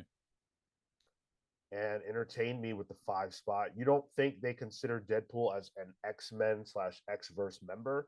Is that why we got no X-Men? Deadpool makes a lot of X appearances. I mean, I think Deadpool is in that realm. Like if you had to break up Marvel based on camps, Deadpool would fit in the X-Men camp, but he's not an X-Men like core member, and I don't think Marvel thinks about the X-Men and thinks, okay, well, where does Deadpool specifically fit into our X Yeah. plans? I think if there's the potential for him to make appearances, yeah, and like there's the Deadpool Wolverine book right now, but I don't think they look at him as a core piece of what they're doing when it comes to X-Men. And in my head too, like I think Deadpool. You know what I mean? Like I don't think of him intrinsically as an X-Men character. He's Me, kind of in his own. I'm almost thinking of him as like a Punisher. You know what I mean? Yeah. Yeah. Like can flex places, but is kind of in his own world. And honestly, I feel like you can have that separation with Wolverine. He exists as a standalone a lot of the time. Outside of the X-Men, he's just your wandering warrior kind of archetype. one of the things that always fucks me up is Deadpool's not a mutant, right? Like, He Wasn't he like implanted with mutant genes or something like right. that? something He's not like a that. traditional mutant. Yeah. I think the question that Entertain Me is asking is like, did Deadpool represent mutant kind slash X-Men in the Deadpool Batman crossover? And to that, definitively no. No, Nah, he's hell no. his own guy. That was Deadpool. That's all that was. Yeah. If there's no X in it, then it's not representing X-Men. Wolverine would represent the X-Men for sure. But I think if Wolverine appeared, he wouldn't be the only piece of the X-Men, you know, ecosystem, so to speak, Right. that would have appeared. Whereas with Deadpool, you don't need anything else. It's more standalone. Wolverine Yeah. comes with the X family. Comes with Jean and Cyclops specifically. They're a package deal. No, Oh, I'm sorry. That was Krakoa. My bad. that Sorry, was sorry. Tom Brevoort already said. Sorry. He already said it didn't happen on the page. That's right. If it ain't on the page, it's not on the stage. Cut it out. Wolverine has one dick. It's never been in Cyclops. As far as we've seen. No, because we didn't see it, it didn't happen. Right. Sorry. Understand? Tom Brevoort was clear. There. Never mind. Jesus Christ. Joe Star says it should have been Cyclops Batman. That's the guy who taught Batman everything he knew, right? Cyclops? Yes. Absolutely. Joseph Wolf, we got to stop acting like Deadpool is actually a big pull for people. I mean, What? He is. He is. yeah, like I understand what you mean, I guess, but get away from like your bubble of what you personally think. Like Deadpool was a part of a massively successful film just last summer. He is one of the only characters who has successfully had a trilogy of films. He is always published in comics. Deadpool is everywhere. Like you can't. I do not like Deadpool almost at all. But you can't get around that. Like he is a big deal. Come on. Dude was at the D23 presentation for Disney, spoofing their movies. Oh wow. I didn't even know Like that. in costume. He had his own Christmas story, like a thing you can go to at Disneyland where he would tell a Christmas story. Wow. Like he's huge. Sure, that was also marketing for the movie at the time. But that's still a huge, big deal that transcends just the comic book sphere. They wouldn't have done it Yep. if it wasn't a big deal. Yes, exactly. He has a new VR game coming out too. Oh, that's right. I forgot about that. Wait, an original VR? Yep. Wow. Yeah, it's Deadpool versus Mojo and a whole bunch of like you're in a Mojo world thing. It's a take on like Mojo doing video games. I did not know that. Wow, that's cool. Then Neil Huh. Patrick Harris in it too, right? I He think does so. I think he does the voice of Deadpool in it. I think so. Yeah, there's some big name voice actors in that for sure. Man, I remember when you would like look out for any news related to comic book characters in video games, TV shows, movies, like anything going on, you were on it because it was so infrequent. Now I can't even keep up with all the stuff that happens with these characters. Yeah. 20 years ago, forget it. Like I would watch the Spider-Man 2 trailer over and over and over again because there was nothing else. That's all we had. I saw people on the Discord talking about the Disney Junior Marvel shows, and I'm like, that's a sphere of Marvel I don't even touch, and that's still having its whole thing going on. Yep. Milano Desva, not a name I've seen before. Welcome. Thank you for joining. Partly because Ryan Reynolds is huge too. Yes, I think that's a part of it. Yeah. Yeah. Unfortunately. In the sphere of like movie and that realm, he's been a huge advocate. He's been the advocate. He's the character. But we can also say this about Deadpool. Before Deadpool got a movie, he was already popular. Yeah. Deadpool doesn't get a movie if he's not popular. He had a video game before he had a movie, like a Deadpool video game.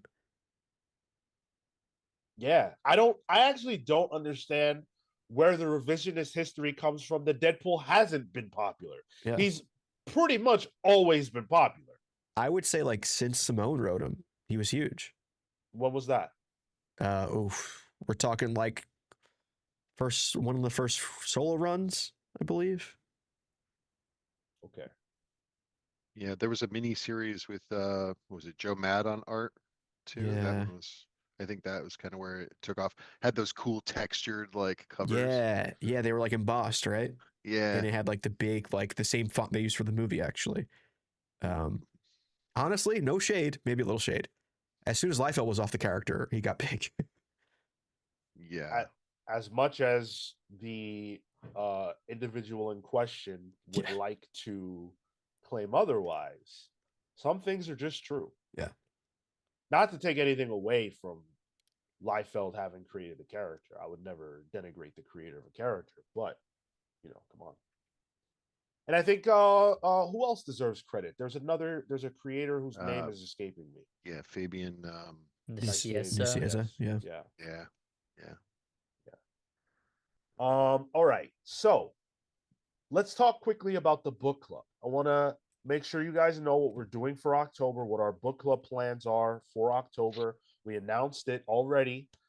We are doing indie horror. So we're going to talk about an indie horror book that you guys think is awesome, that you guys overwhelmingly vote for.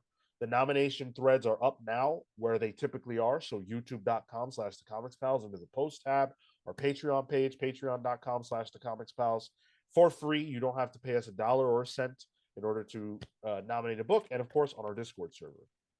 Now, what does indie mean in this context? It means not Marvel or DC. That's all it means. Vertigo don't count. So don't try to play us with that. Fortunately. Everything else is fair game. No limitations otherwise. You want us to read Spawn? Well, sure. You want us to read fucking The Wake? Yes. You want us to read Hellboy? Why not? The Wake is Vertigo. Oh, okay. No, we won't read The Wake. Don't even bring it up. It's a good book, though. I literally just looked up The Wake right before you said it. Something is Killing the Children. That's a new one. We could read it. They ever figure out what that something is yet? I wouldn't know. I'm way too behind to answer any questions. Well, you got the issues to read it if it comes to that book. Yeah. One day I will get around to it. Monstrous horror? It's more fantasy horror. Fantasy. Yeah. Okay. Fantasy. I when I went to my LCS this past week, I saw the compendium.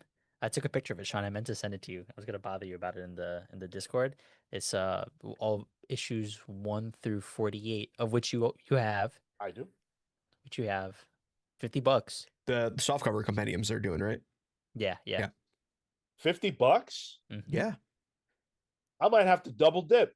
Oh my god. You haven't read yet. Yes, Sean's gonna use his comic bucks on New York Comic Con for that. Yeah. Well, that way you don't gotta bend. They can all stay pristine. Yeah. Yes. That's right. You want to know the real shit, Marco? The real shit is, I have way too many comic books. They're not organized in many cases if they're not bagged and boarded away, and I don't know where half of my monstrous issues even are. Oh no. How long do you think that would take you to organize that? If you were like just to hunker down. I've seen your stack. That sounded strange. The crazy thing is you actually haven't even seen that. No. Was just a portion. Yeah. That's right. How much life do I have left? Okay. Well, that's also a question that we don't have the answers to. These are variables that I can't account for. So I can't answer your question. Can you like hire like a TaskRabbit person to go ahead and just do that for you? Anybody free? Chat. Anybody want to come out? I mean, I'll give you a signed copy of the volume of Deadly Class in which I am quoted. I'll give you that. You'll sign it. I'll sign it. Yes. Okay. So it'll be worth, a handful of dollars. Kyle says, you want to say JTHM, Sean. What the hell does that stand for? Oh, we did see. I did get an alert. I don't know what that stands for though. But, JT. It's not Stop Digging in Your Butt, Twin. That's a different one. The fact that you know that. Oh, Johnny the Homicidal Maniac? Oh, yeah. Okay. Well, I think someone brought that up the other day, but I don't know what that is. That's the Invader Zim. We were talking about Invader Zim. That's You right. were unaware, or one of you was unaware with what Invader Zim was. Definitely. Yeah, Yeah. we were talking about that. Yeah. Okay. All right. Well, listen, Kyle, Johnny the Homicidal Maniac isn't popular enough for you to abbreviate it like that. Because I read that shit and I thought it was Wheel of Fortune. You know, at the end when you got to pick the letters, I was like, what the fuck Yeah, are you we need to doing buy a here? vowel. Yeah. And it's funny, like I know Johnny the Homicidal Maniac, and even that wasn't clicking with me. Wow. Gavin Gidger saying Emily Carroll deserves a shout out for indie horror. I 1000% agree. Who's that? She does like I don't even know where they publish by. Into the Woods, I think is Oh, Through the Woods. Through the Woods is the big one Yeah. that she did. She did another like vampire-ish one this past A year or Guest in the so. House. Yeah, Yeah. real I've good seen stuff. these, but I've yet to pick it up. I saw a couple of clarifying questions either in the chat and comments. Does Junji Ito count, Sean? Yep. Okay. Oof. Boy. That Frankenstein book was fire. Well, even like his anthology books are that the whole is meant for me. You know that one, Marco? Oh, yeah. The Fault of Yeah. something. Nagasaki, whatever. That's not right. No, But you sound like Scary Movie too right now. Man, Ito has some gross shit though. Like there's like that whole story about like pus. oh yeah. Yeah. Dude, but some of them, honestly, and I've read, I want to say maybe, I don't know how many he has published. Let's say 9 or 10. I've read about 7 of them so far. Not all bangers. No, some of them are miss. Yeah. Ooh, Gavin Guidry, Blood on the Tracks. Oh, talk about a book of anxiety. Holy shit. Peter, you lost in the woods too, like me here? I'm taking notes because some of these I haven't heard of before, so I will be checking them out. Yeah, yeah. I enjoy a good horror story. I enjoy participating in horror comics as an artist as well. Um, I like there was a short one called The Closet, which was Oh, Tinyan. That yeah. was Yes. that one was really good. Just like three or four 3 issues. issues. Yeah, I think 3 issues. That one's really good. Not like a body horror type of thing. But it definitely when I read it, it's been a while, but when I read it, I went back and read it again because it was, the end kind of hits you. Especially if you're a parent. Especially that. Um, What if somebody votes for The Walking Dead? like The Walking Dead, I enjoyed The Walking Dead for a long time, Yeah. and I feel like it kind of wore itself out. Um, and honestly, what's fascinating I've always thought about The Walking Dead is that the true horror doesn't come from the zombies. It doesn't come Yeah. from the gore. It comes from the decisions of humans that are trying to survive, and Yep. and how just absolutely fucked up we as humans can be. Um, I don't know, maybe up through until the after the prison. I wouldn't be opposed to that. Reading The Walking Dead again. Never read it. I've only seen like the Really? first 2 Hmm. seasons of the That show. doesn't Uh, count. That doesn't count. Totally different thing. No, for Totally sure, for different. sure. Totally different. Yeah, I gave up on the show like come season 3 or 4.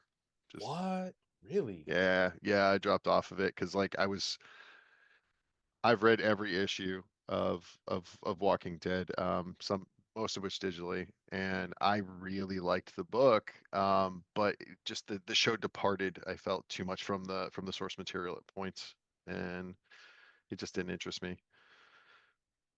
Fair. That's fair. We're gonna be talking about our favorite indie horror books. Not this week though. Good. But but Pete, Hmm. since you're here, are there any indie horror books that you really like? Um, yeah, I've got a bunch. I mean, The Closet, as I already mentioned. Providence was pretty good. Oh my god. I want to read that. Um, It's great. Pete, how Um, did you read it?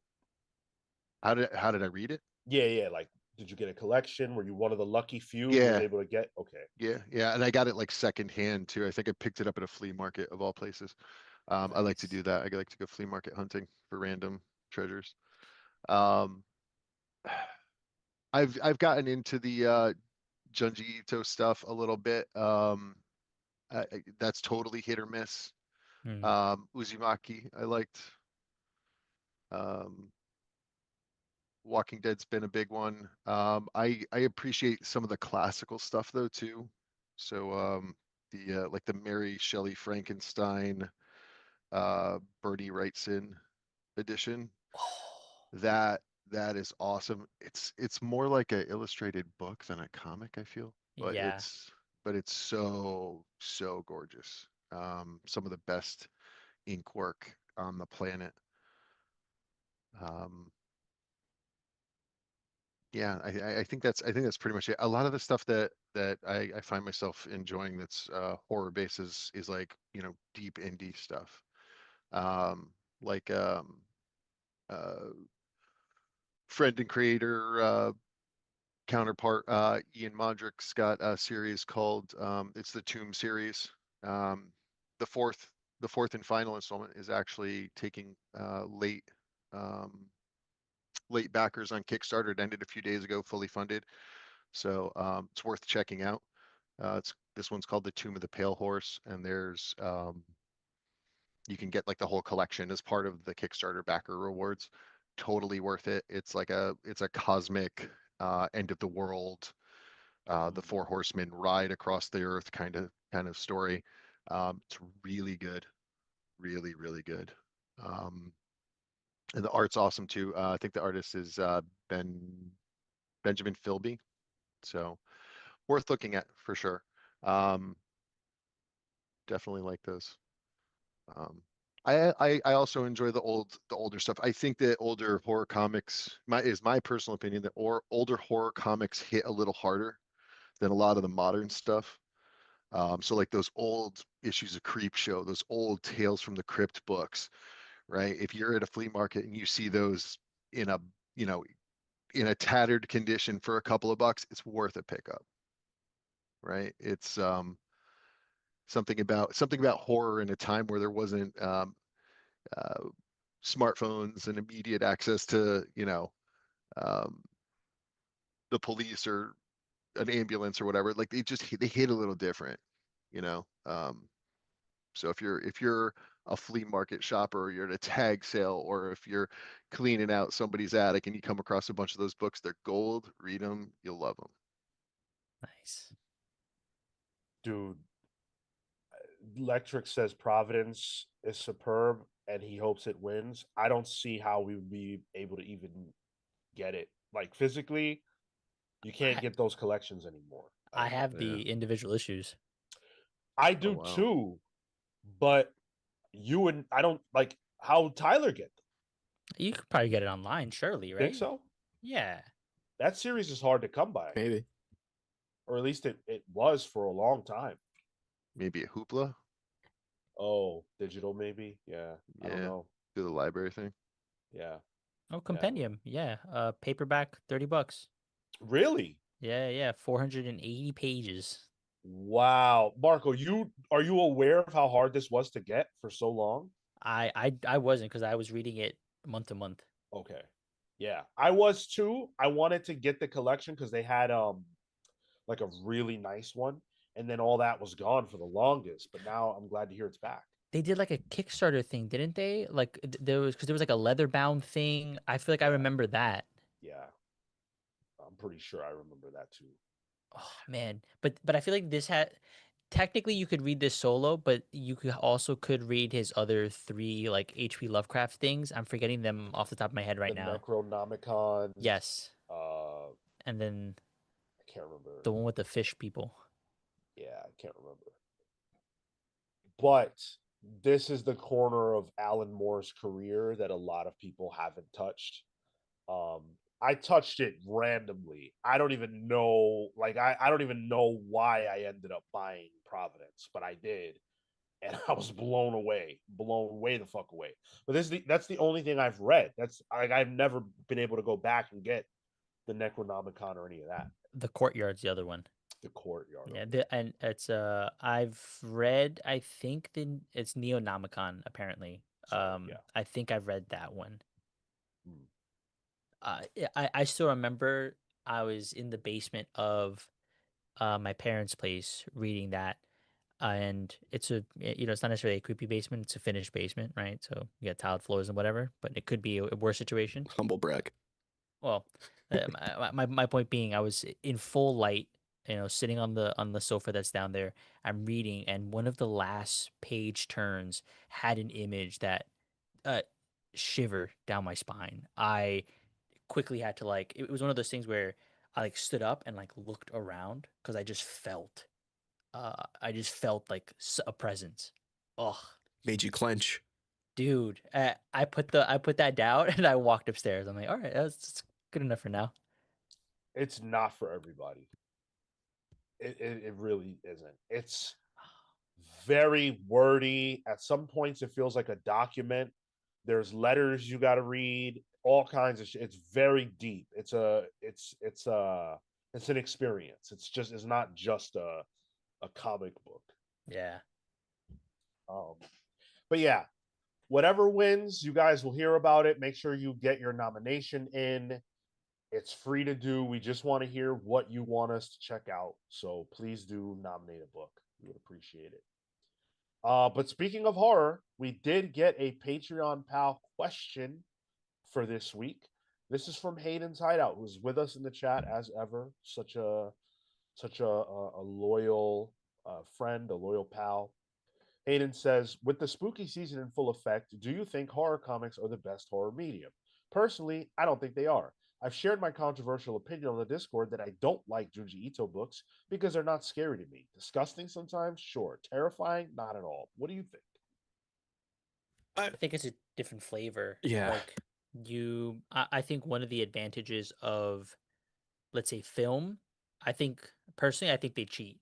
Because if you watch a scary movie on mute, music has so much to do with what makes a scary movie. It's a different Sure. experience if you watch it, with no sound, because it's just a scene to the next scene. The music is what builds up the tension there. So I think because comics don't have any sound inherently built into them, you have to only work within the tone, within pacing, within the gore and some of the grossness, and from there it's very much a page turn.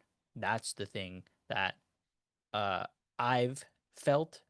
I just mentioned it for Providence, but I've not felt that watching obviously a scary movie for sure because again jump scares exist and all that kind of thing.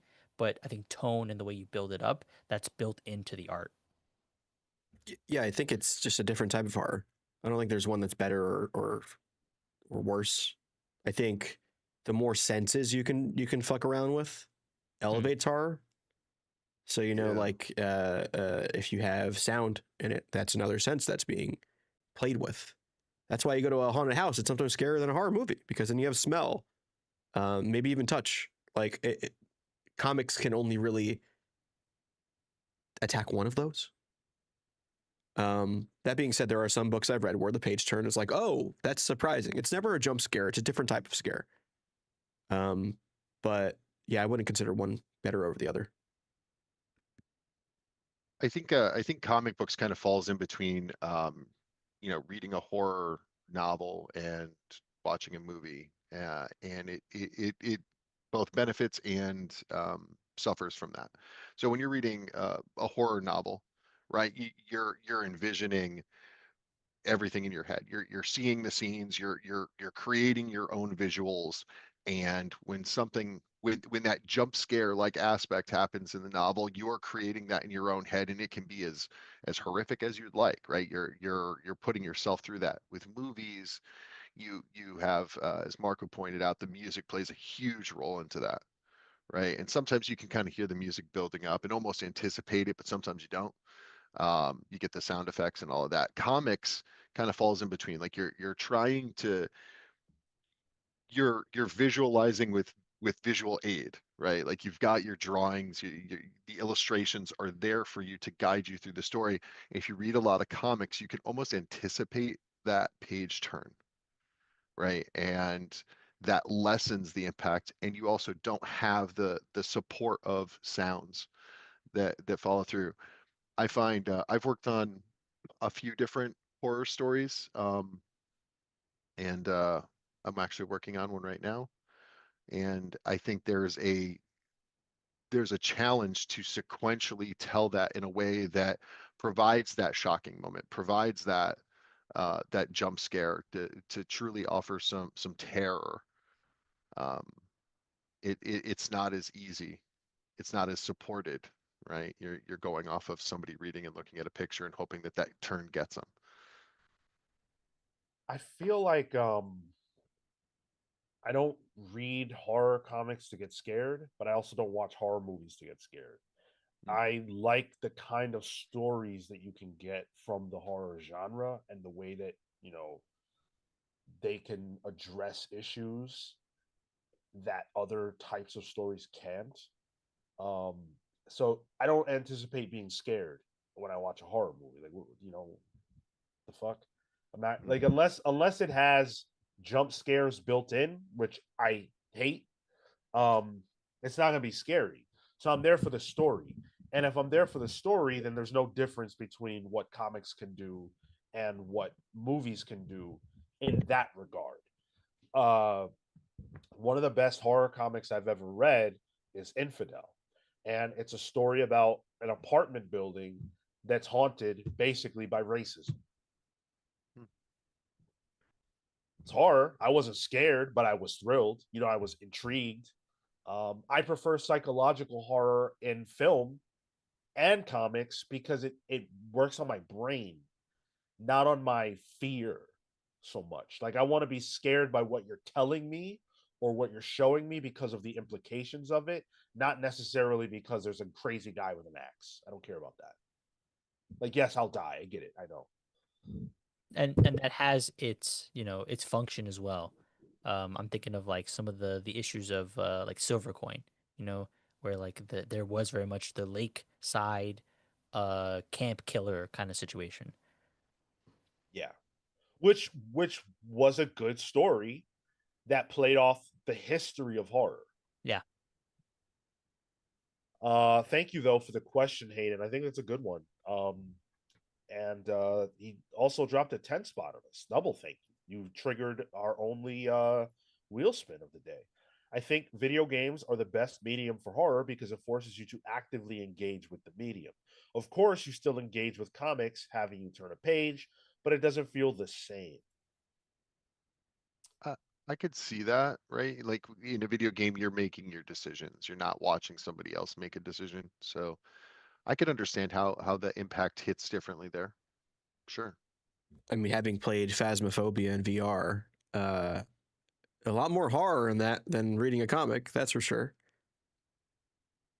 I I am lockstep in agreement with Hayden. Horror functions for me best in video games because that's the only medium that's going to make me feel fear, especially if it's a first person game. Yep. And there is a tactile thing to that. If you're playing with a controller, there's a vibration stuff that a lot of games leverage. So there's another sense that's being triggered in a video game that you don't get in a comic book. And you're stuck. They're trying to kill you, Yeah. not that teenager on the screen, not that black guy. You, whatever you are, they want you dead. Fucking Five Nights at Freddy's. I can't even play those games. I love them. I am obsessed. I can't play them. They're too fucked up for me. I don't want to be chased by animatronics in real life or in the digital space. Did you watch any of the walkthroughs for the haunted house? No, no. I would love to go to that. It looks rad as hell though, Sean. Jim That's Henson worked awesome. on the Henson Company worked on the animatronics. Oh, dude, that's cool. Yeah. David Watson with the $2. Philadelphia does jump scare as well. I've never read that. I haven't read it. Still gotta check it out. All right, let's get into the news. Let's get into the news. AEW Have you heard of those initials before? If you're not a wrestling fan, probably not. AEW stands for All Elite Wrestling. It is a wrestling company that is not owned by, but operates closely with Warner Brothers Discovery. Well, Warner Brothers, whatever the fuck it is these days. And in fact, earlier this year, there was a previous collaboration, or was it last year? There was a collaboration between DC and AEW where they actually had AEW characters drawn into the back matter of DC books. They did it with Tony Storm and what's this guy, Swerve Strickland, and Yep. others. And they had All In DC All In awnings around the ring of AEW. Now they're taking that collaboration a step further, and we're actually going to get tie-in comic books. There's going to be a 2-issue event featuring the Justice League meeting AEW, which is insane. So, this is from the AEW website. DC and All Elite Wrestling are teaming up for an electrifying crossover that unites two powerhouse universes in a bold new storytelling experience. DC and AEW will co-promote DCKO, the DC Comics event launching in October from acclaimed creators Scott Snyder and Javi Fernandez across linear broadcast, digital platforms, and social media channels. That's great. So basically what they're saying there is they're collaborating to promote DC Comics through AEW's programming, and at AEW's Full Gear pay-per-view, DC will be a presenting sponsor. So in the comic, it's going to be written by Steve Orlando with art by Travis Mercer. 2 48-page comic books that will feature characters, I guess characters like Mercedes Moné, Will Ospreay, Darby Allin, Jon Moxley, Hangman, all those people, Willow Nightingale. But they will be teaming up with characters like Batman, Aquaman, Nightwing, Green Lantern, Wonder Woman, Zatanna, and everybody else. They must recover the big galactic belt and prevent cosmic catastrophe. Big galactic belt. Come on. Dude. All I know, I'm curious to see what your thoughts are on this, Marco. I'm excited for when we get this the other way around and we see Superman fighting in the ring on pay-per-view. Maybe I'll tune in. Sean, he said pay-per-view. He said pay-per-view, and he said you want to see Superman, a fictional character, jump in the ring. Yep. Man, that ref is throwing that X up immediately. Someone is done. What? Someone is done. They throw up the X. Yeah, someone's really injured, Marco. Kenny's diverticulitis is going to be acting up bad.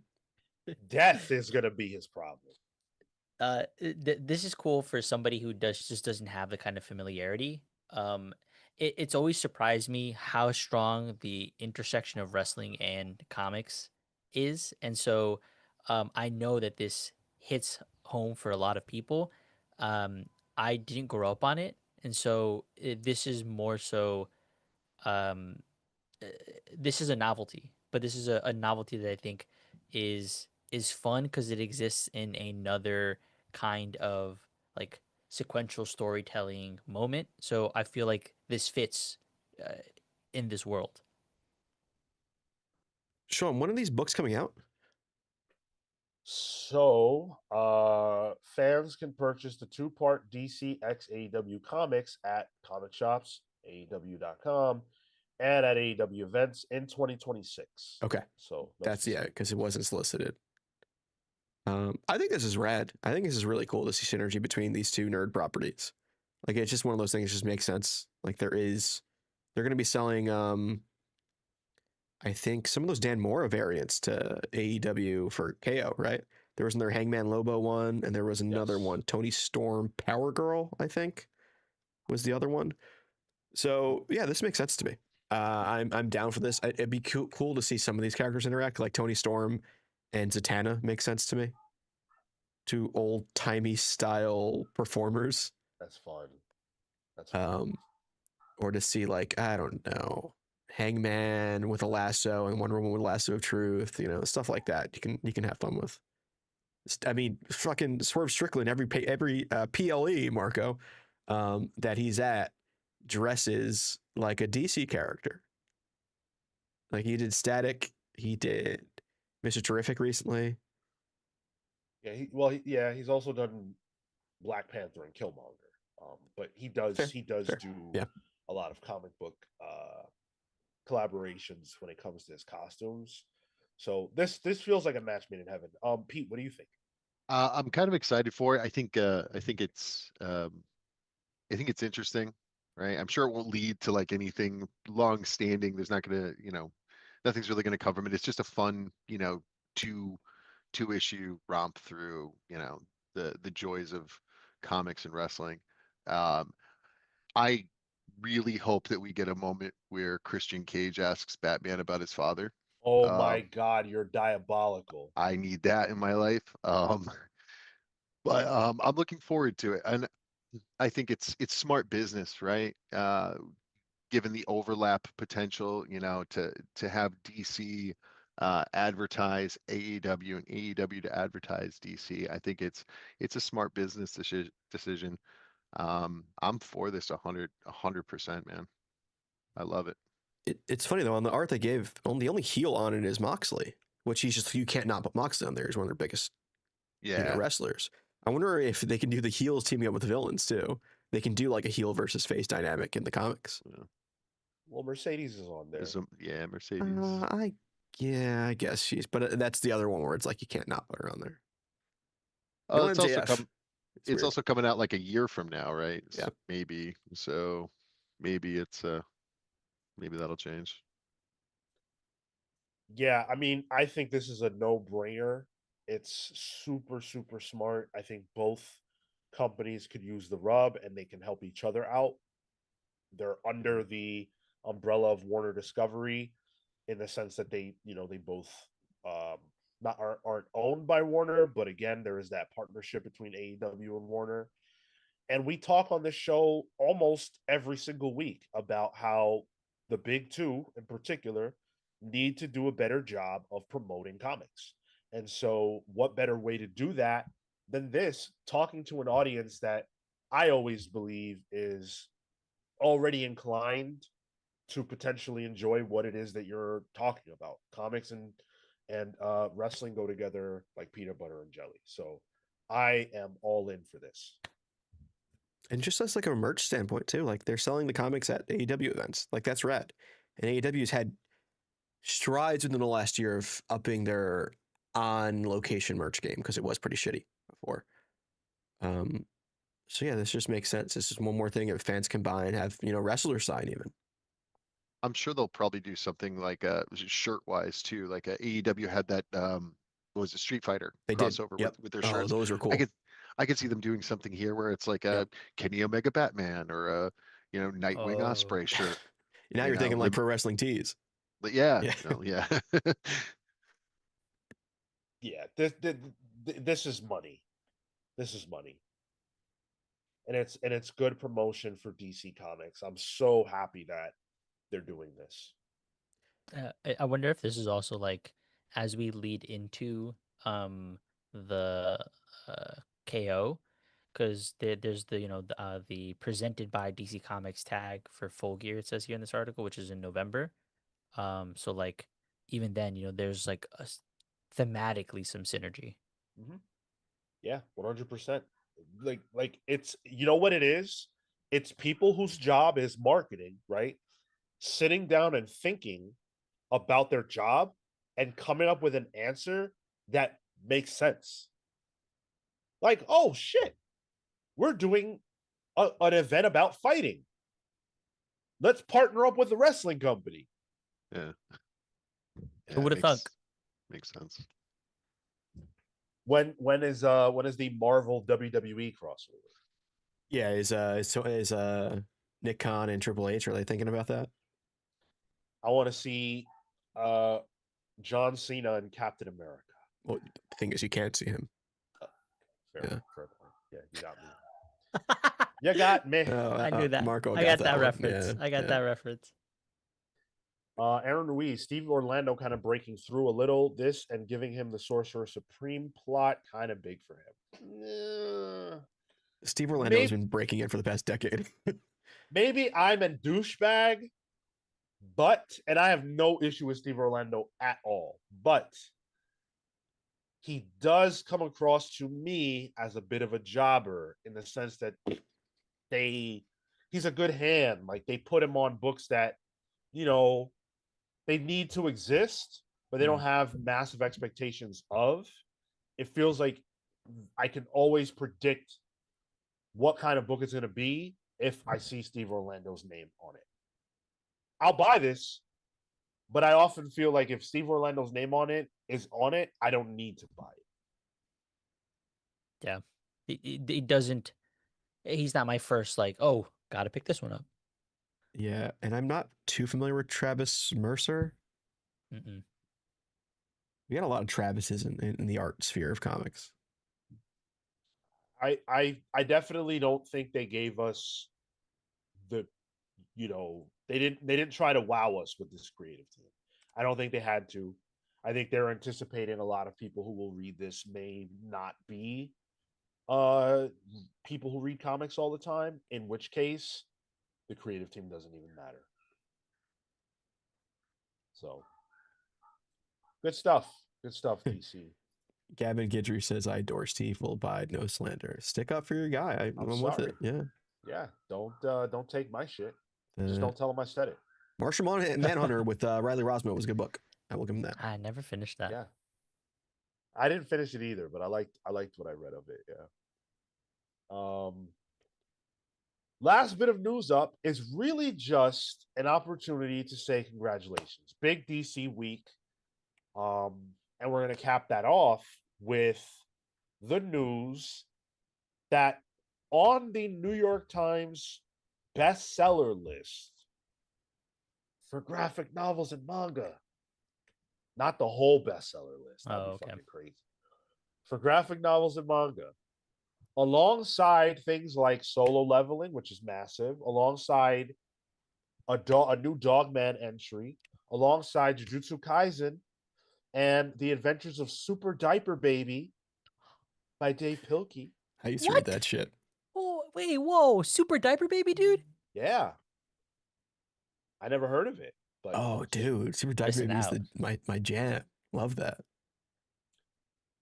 Alongside those titans that are probably, by the way, selling in the millions of copies, you have at number 5, Absolute Batman Volume 1, The Zoo.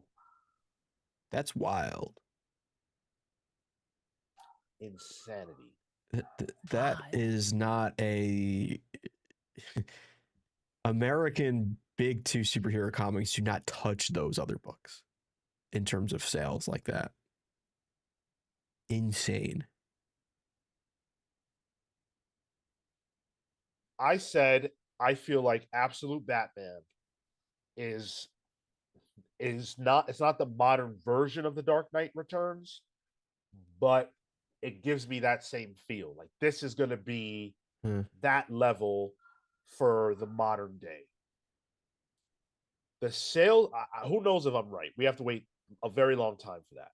But the sales of this trade are very indicative of that, because this does not happen. This never happens. I saw this and I was blown away because I know how hard it is for a mainstream big 2 comic to make this kind of a list. Everything else on this pretty much is either a Scholastic book or a manga book. Persepolis is on here as well. Yeah, but that's been out, must be a new edition or something. Yeah, it's always one of those. That's stuff that that's on syllabuses for syllabi for schools. Right. How big of a deal does this come across to you? So one thing you said earlier in the show, Sean, when we were talking about the Superman, Spider-Man of it all, was the impermanence of the Absolute line in perceived future impermanence. Stuff like this makes me believe that it's not as impermanent as we had originally thought. Like this is big. And if this continues a trajectory where it, other volumes appear on this list, where it's doing better in the long term than mainline Batman, Oof, I don't know, man. That is such big stuff that I don't even know if I could fully wrap my head around the implications of that. Like, was Ultimate Spider-Man a New York Times bestseller?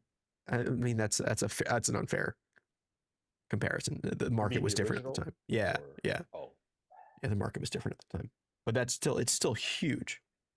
Yeah, this is momentous. I feel like it validates. I think for the publishers, it validates that what they're doing here is right. This helps to bolster. We're learning the right lesson. We're doing something different. We're focusing on creators. We're pushing this new kind of storytelling, or at the very least, this new kind of like process in the universe that they have.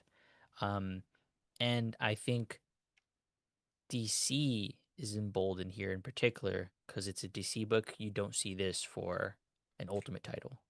So they've hit the money. Now, how does this translate into getting on the October list or getting another title here? I don't know. I think you're banking on the fact that this is Batman. Um, so they I don't know that we're gonna get back here. This is cool for this moment. It signals that these things are working, but I don't know if volume two comes up here. I don't know if a Wonder Woman gets up here or another absolute title gets up here. Yeah, I agree with everything you're saying, Marco. It's fortune favors the brave and the bold, right? So it's awesome to see that the risk that DC took with the Absolute line is paying off for them in this way. It's increasing some visibility to non-comic readers, I suppose. Um, and it'll be interesting to see if this maybe changes some plans, right? Like if there was some impermanence to the Absolute line, does this make them second guess that? Is that something we'll ever even know about, right? Do the plans change in a way where the good times continue to roll, or Mm. does that instead derail the train? It's very interesting, and good on DC for shifting away from the norm to try something, and it's great that it paid off like this. well, we did a show a few like last month about the influence of manga on the Absolute Universe, and Mhm. to see it on the same list that manga and Scholastic dominate tells me that looking outside of the superhero space to bring people into the superhero space was the exact right approach. It's not I don't read anime or manga. I'm sorry. I don't Yeah, read manga. I don't feel alienated by Absolute Batman. It's not so influenced that you can't read it if you don't like manga. I think the key is that if you do like manga, it feels like something you could be reading. Like if Batman started as a manga character, it'd be a lot different, no doubt. But like this feels like it could be that type of thing.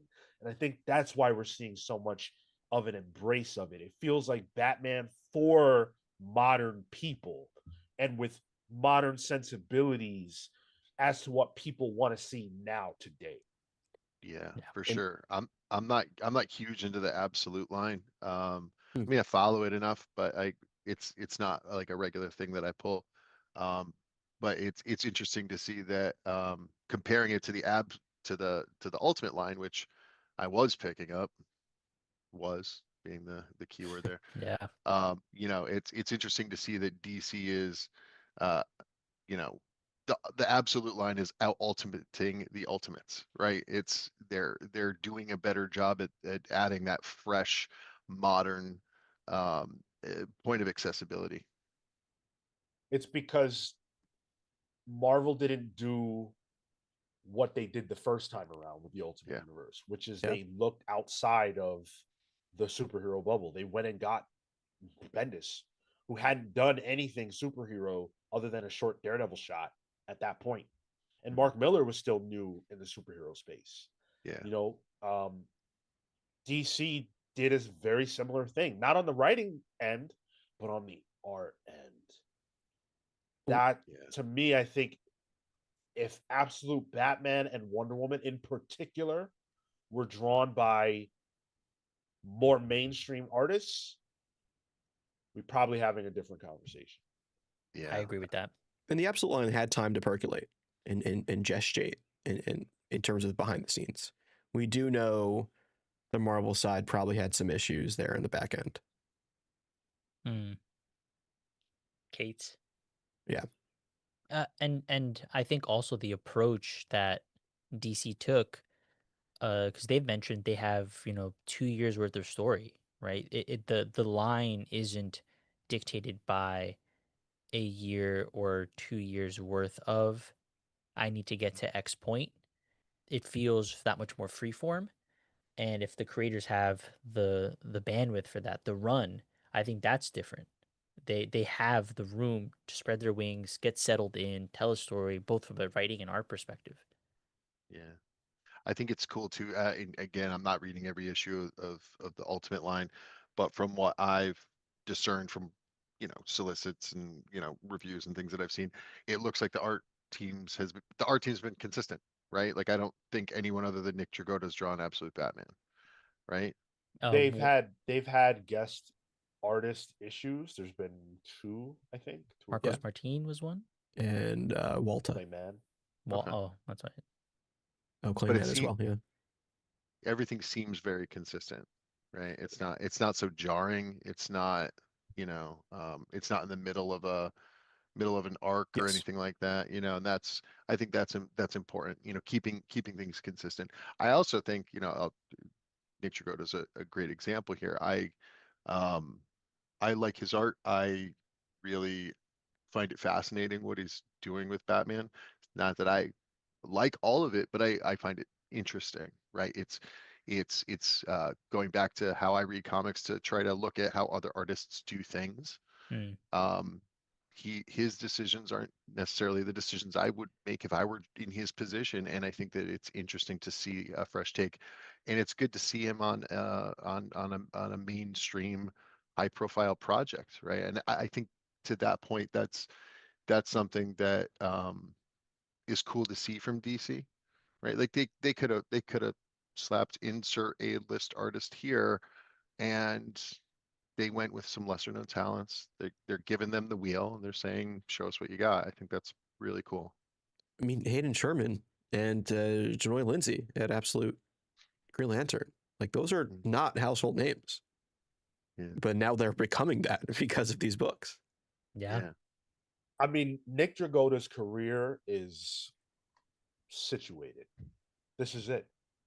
Situated. The covers, I don't remember the amount he sold the cover for issue one for, Ooh. but it was crazy. It was a crazy number. And these original pages are going to sell for ridiculous amounts of money. He's done, like he's career certified. I think Hayden is career certified in terms of Hayden's going to have work forever because now we're all hip to game. We all know what Hayden is capable of. They're never going to go unrecognized again. Yeah. $70,000 Come on. God That's damn. that's for as an inks. artist, Pete, yeah, 70,000 for one piece. yeah. Yep. That's crazy. That's crazy. And he has how many issues are out? 12. Yeah. I mean, issue Gavin, one's going to sell the most, obviously, but yeah. Sure, but still, like a portion of that. I would not expect it to get under like 30K. dude, and yes, issue one, right? But what about Catwoman's debut Sure. coming up in Oh, 13? Or yeah, Yeah, I think it's 13. yeah, 13. Coming Yeah, up in 13. yep. What about that? What about when Batman and Absolute Wonder Woman team up? And you have the Hayden one, but then you have the Dragotta one. Those are going to be hot sellers as well. They're finding ways to make things that otherwise wouldn't matter. Batman and Catwoman meeting. Wow, who gives a fuck? But in Absolute, we care a lot. yeah, And like think about the Bane of it all. Like the Bane stuff on the issue to issue thing has been huge for the book and what Mm. people are interested in. The trade hasn't even touched it yet.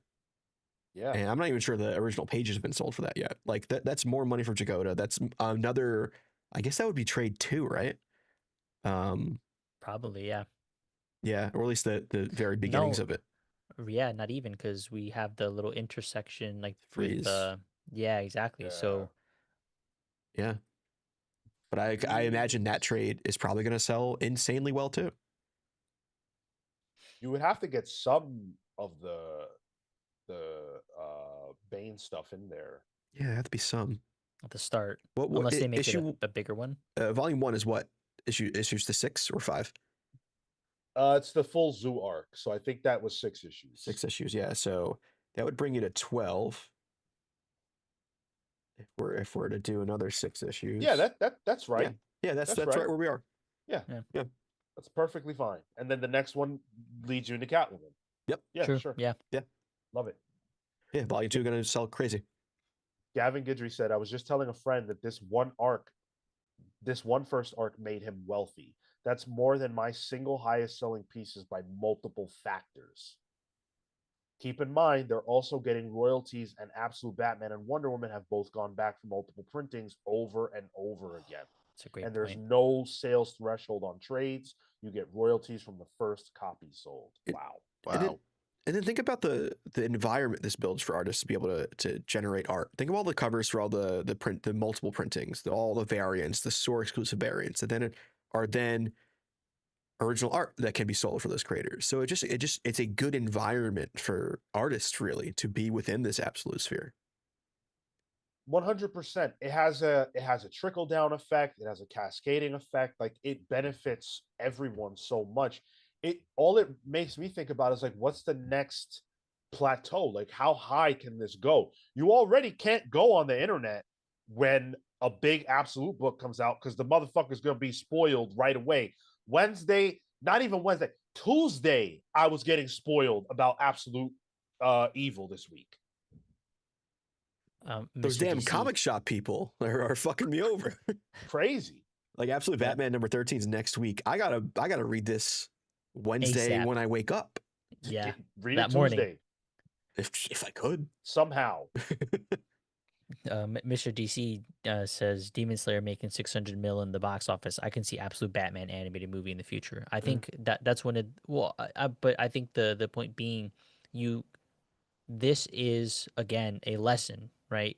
This is selling. This is selling in comics, so this might sell at a mass appeal. If the animated DC work, those are fan favorites. A lot of people like those things. This is a different style. Maybe I get those anime folk. We're all big comic book heads. Just off feel. Fuck sales. Just off the feeling. The way this feels right now, I can't remember the last time I felt this. Maybe House and Powers, in terms of something just having this, like, in comics, life beyond just the book you're reading. Like, this can go places. Yeah. Closest, I think, is New 52 for me. Maybe House and Powers, Hoxpox, and New 52. In terms of, like, I feel like there's some, pardon the word, but penetration outside of the normal sphere. And it's drawing people in. I think, honestly, I think this Absolute Batman specifically is getting some of that manga crowd that they've been thinking they could get. That has been a white whale for the big two for a long time. And the craziest part, these are the trade sales. So what that tells me, because I have all the issues single, I didn't buy the trade. I didn't go out and double dip. I'm willing to bet a lot of people are reading all of this for the first time now with this trade, which is insane because the fucking book has been in second, third, fourth, fifth, sixth, seventh, eighth printing, ninth printing since it started a year ago. So that means X amount of people already have been reading it in singles and then now are picking it up in the trade for the first time. That's unreal. And I'll be curious to see when the hardcover comes out. Yeah, that I'll probably dip into the well again. Or if a compact comes out for this, what does that look like? Yeah. Oh, that's the perfect cross section of manga too. Yep. I was on the train that I think the first volume should have been compact from the get. And like that's how you do trades for this book. But didn't go that route. I think you're leaving too much money on the table because these are probably selling for what, $20 a pop. Probably. Yeah, probably. If it was half the price, um, I don't know that it would have sold, you know, a commiserate amount to justify it being half the price. I think making them all the money they can off this and then letting the Yeah. compact be the last way you can get it is the appropriate approach. Yeah, it looks like it's at least on 17. Amazon 17, yeah, 18, Yeah. 17.99.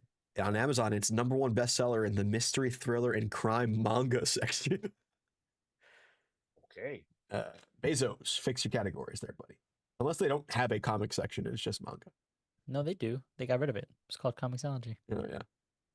Patel Jeez. Philippe with the 5 CAD. Marco, you've been checking out the Fantastic Four facsimiles they've been releasing the past few weeks. It's supposed to be a set of like the first 12. Ooh, I Kirby haven't. and a crown. I haven't, my king. I have not either. Yeah, so hats off to DC, hats off to Scott Snyder and Nick Dragotta. Yep. They got a hit on their hands. Volume got 2 it. out in February. So we'll see part 2 of this conversation then. Hell yeah, struck gold. Hey, Pete, Yo, are you I know you're working on stuff. I know well that you're working on stuff. yes, Are you you do. working on anything that you can talk about? Yeah, I can give some a little info. The thing that I am dedicated to art-wise most at the moment is a horror story, which I'm working on with writer Eric Palicki. It is a Christmas-themed Dracula story that'll be featured in the upcoming Holiday Spirits, I believe, Volume 3.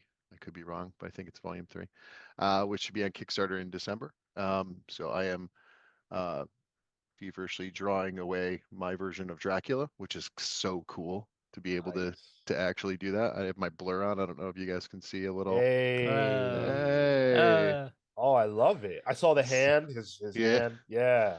So that's pretty cool. It's a great story. I won't spoil anything, and I'll just say it's fun. Um, and Eric's an outstanding writer. Um, I'm also doing some art with a smaller company called Summit Comics. I'm helping them with some character design stuff. A character and story that was created by Matt Sumo and myself called The Diabolist will be featured in an upcoming anthology style collection. Summit Comics is in concept a company that allows creators to bring their own superhero stories into a shared connected world. Um, and it's a good community where you can leverage off of other creators, get some ideas and some input. Um, if you would like to learn more, uh, read some.it. That's read SUMM.IT. Sign up for the newsletter. We've got some cool announcements coming down the pipeline, and a few books that are going to be launching soon. That's all I can say. um, Yeah. You We said read, ahead. REED? READSUMM.IT. It's in the chat. I already put it in there. All right, awesome. Sir. Yeah, we talked about this when it was first announced. We talked about it on the show. There just wasn't enough like known at the time to really dig in. Like, I didn't even know based on what was initially discussed that you were involved. I didn't know until you just said it right now that Mm, Sumo was involved. So that's yeah. really exciting. Uh, there are some other names that are involved. People I like I'm sorry if I'm wrong. Marcus Jimenez. Yeah, Yeah. Yep. Marcus is he's doing a lot of work actually. He's doing a lot of covers, interiors for some other stuff. He's serving as art director Awesome. for it too. Yeah, there's a lot of good talent. I CJ Hudson, Yeah. you've got Travis Gibb. There's so many people, so many people.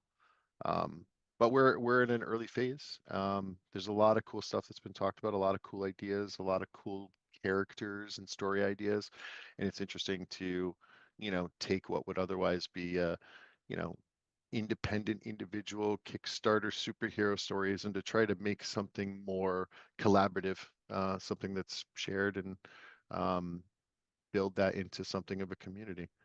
So it's all very early on, but it's interesting. It's cool. Whenever things are closer to release, I mean, I would love to be able to talk to you, talk to Eric, talk to Travis. Um, Yeah, I want more info. I want to know why we should buy Summit Comics. Like I want to hear that pitch. yeah. We can definitely make some arrangements for that. Absolutely. I'm sure they would love to get on. Yeah. Gavin says he did a book with Marcus 6 years ago. Oh, Wow. really? Gavin's been around, dude. Gavin Gavin's been gets around. around. Gavin gets Yes. around. I can't wait to see Gavin. The Comics Pals will be at New York Comic Con starting Thursday, so we'll be there from Thursday to Sunday. That means that Pals Pulls this week will be on Wednesday at 8 p.m. Eastern. Don't forget that. Do not show up on Thursday. You will be disappointed. Wednesday at 8 p.m. Eastern.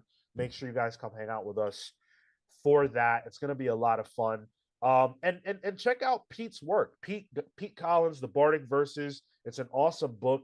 Make sure you guys check it out. You can get it digitally, right, Pete? You can get it digitally. Yeah, yeah. Um, Somewhere. I have my copy physically. I got the last copy at my LCS when it had dropped, and it was crazy because Matt Sumo was at my LCS and he Yeah. couldn't get a copy because I Yeah. had gotten the last one. Yeah. It's So that's so cool. That's so cool. yeah, man. We've got just a handful of things to do before we can set you free. First of which is a wheel spin. So let's get that wheel That's spin my on. cue. All right. Wait. Oh, damn it. All right. What do we got here? What do we got? What do we got? What do we got?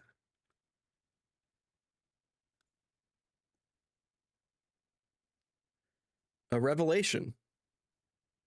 Oh, okay, Pete, are you willing to play? So basically, Yeah. if you want to, it would be the four of us in the poll. The chat would choose the winner, and whoever wins the poll has to give the chat a revelation. It can be purely comics based. It could be, what you like to eat after dinner. It could be anything that you think would be compelling for the listener to hear about you. Hmm. Okay. That's interesting. All right, so we'll get that. The poll's already up. Cast your vote if you're with us in the live chat to know which of the pals you want a revelation from. Last week, I think it was, I told you guys about my World of Warcraft e Oh, relationship, that's right. Your relationship, your Yikes. marriage, dude. my marriage. Whoa, Yeah, hey, let's not use those words around here, okay? it was an I'm e sorry. marriage. It's hardly real. Whoa, hey, don't. I agree. It was bullshit, dude. You're I was preaching to the groomed. choir. Oh man. All right. Well, the poll is. I mean, it's pretty clear who the audience wants to hear from. There's no reason to belabor it. It's Pete. Oh, that's not how I expected that to go. All right. So, okay, cool. So actually I'll share a revelation that I had about myself and um this phase of my life shortly before COVID. Okay. So Matt Zoom and I were working on the Bardic Verses. It was a thought and some art at that point, a little bit of a script. And um, I have three children. I have three boys. Had kids early, and the goal when I was younger was to, go off to art school, whether it was RISD or Hubert or something, to find something where I could take my passion for art and turn it into developing comics, doing something like that. Um, Now, I had kids at such an early age where I had to um, park my dream for a while, and because going to art school doesn't help put diapers on babies, right? So for a long time, I lost track of what my dream was. I lost sight of it. I had to, be that guy at the corporate office and, work toward an entirely disassociated career from my art. Um, and right around when COVID hit and when Matt and I were working on Bardic Verses, just the realization that my kids at that time, I had one that was graduating high school, one that was a year away from that, and I have one that just graduated this past year. So all of my kids are out of school now, which is such a weird thing to say. Hmm. Um, but it was right around that time where I realized that like, okay, you know, this is coming. They're almost men or will be men, and I can get back to that dream that I, had parked to the side lot.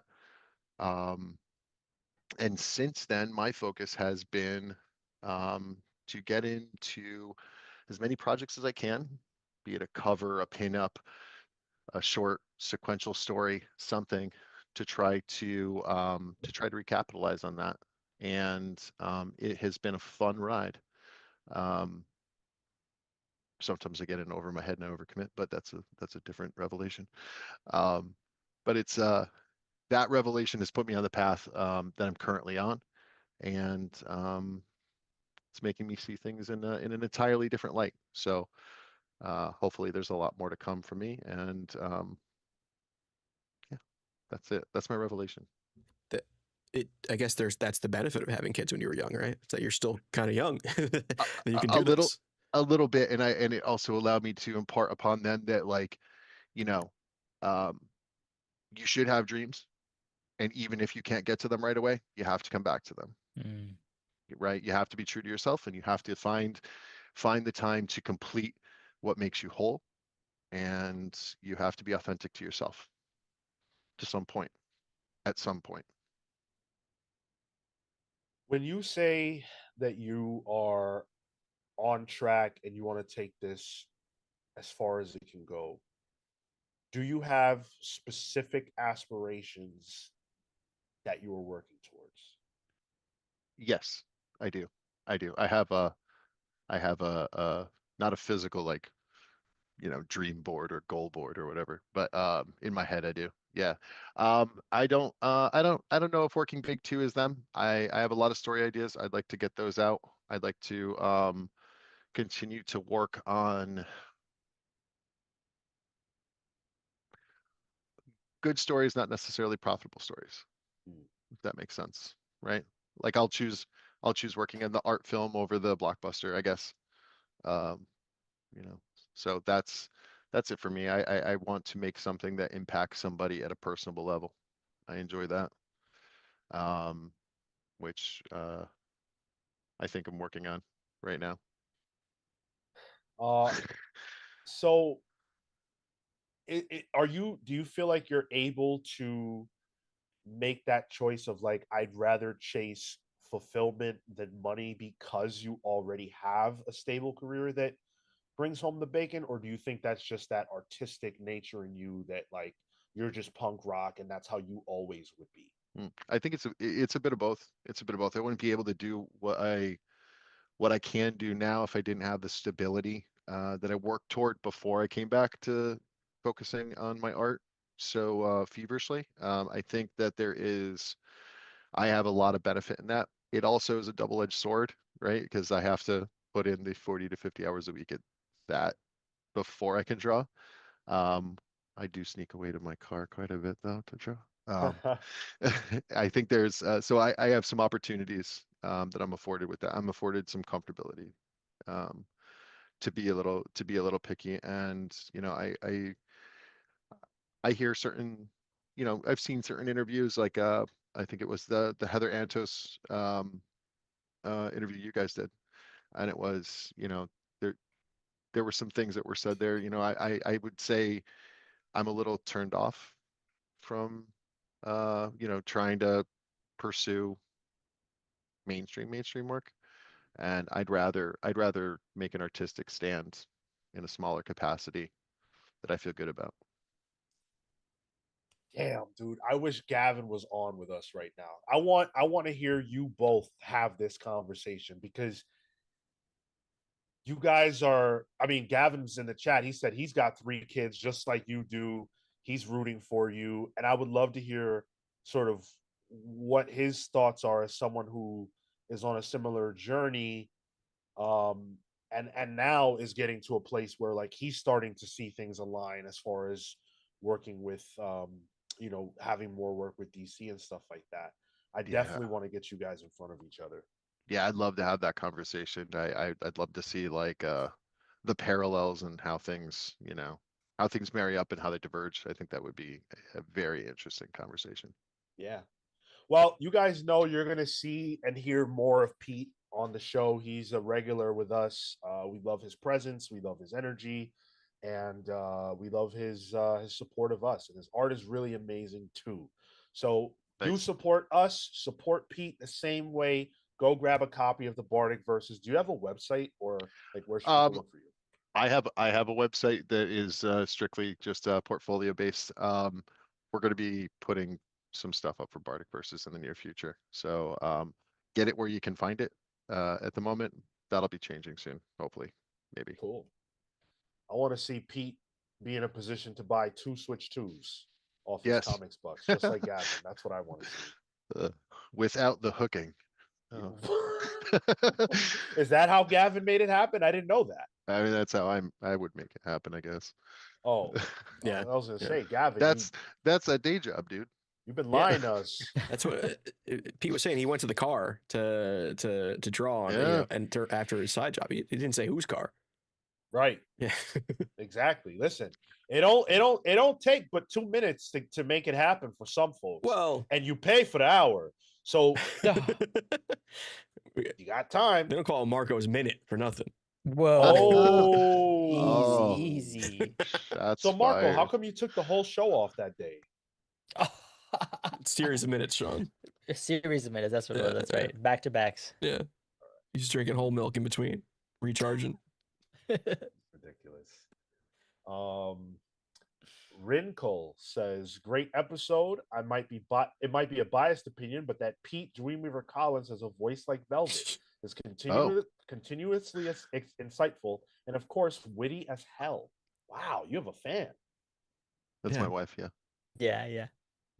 Well, yeah. I wasn't gonna say anything. You were I just keeping thought it was kayfabe. cool. You have an admirer, but then again, if we play it like that, we don't want your wife thinking there's somebody in the chat who's admiring you. Yeah, that's Not fair. her. Appreciate it.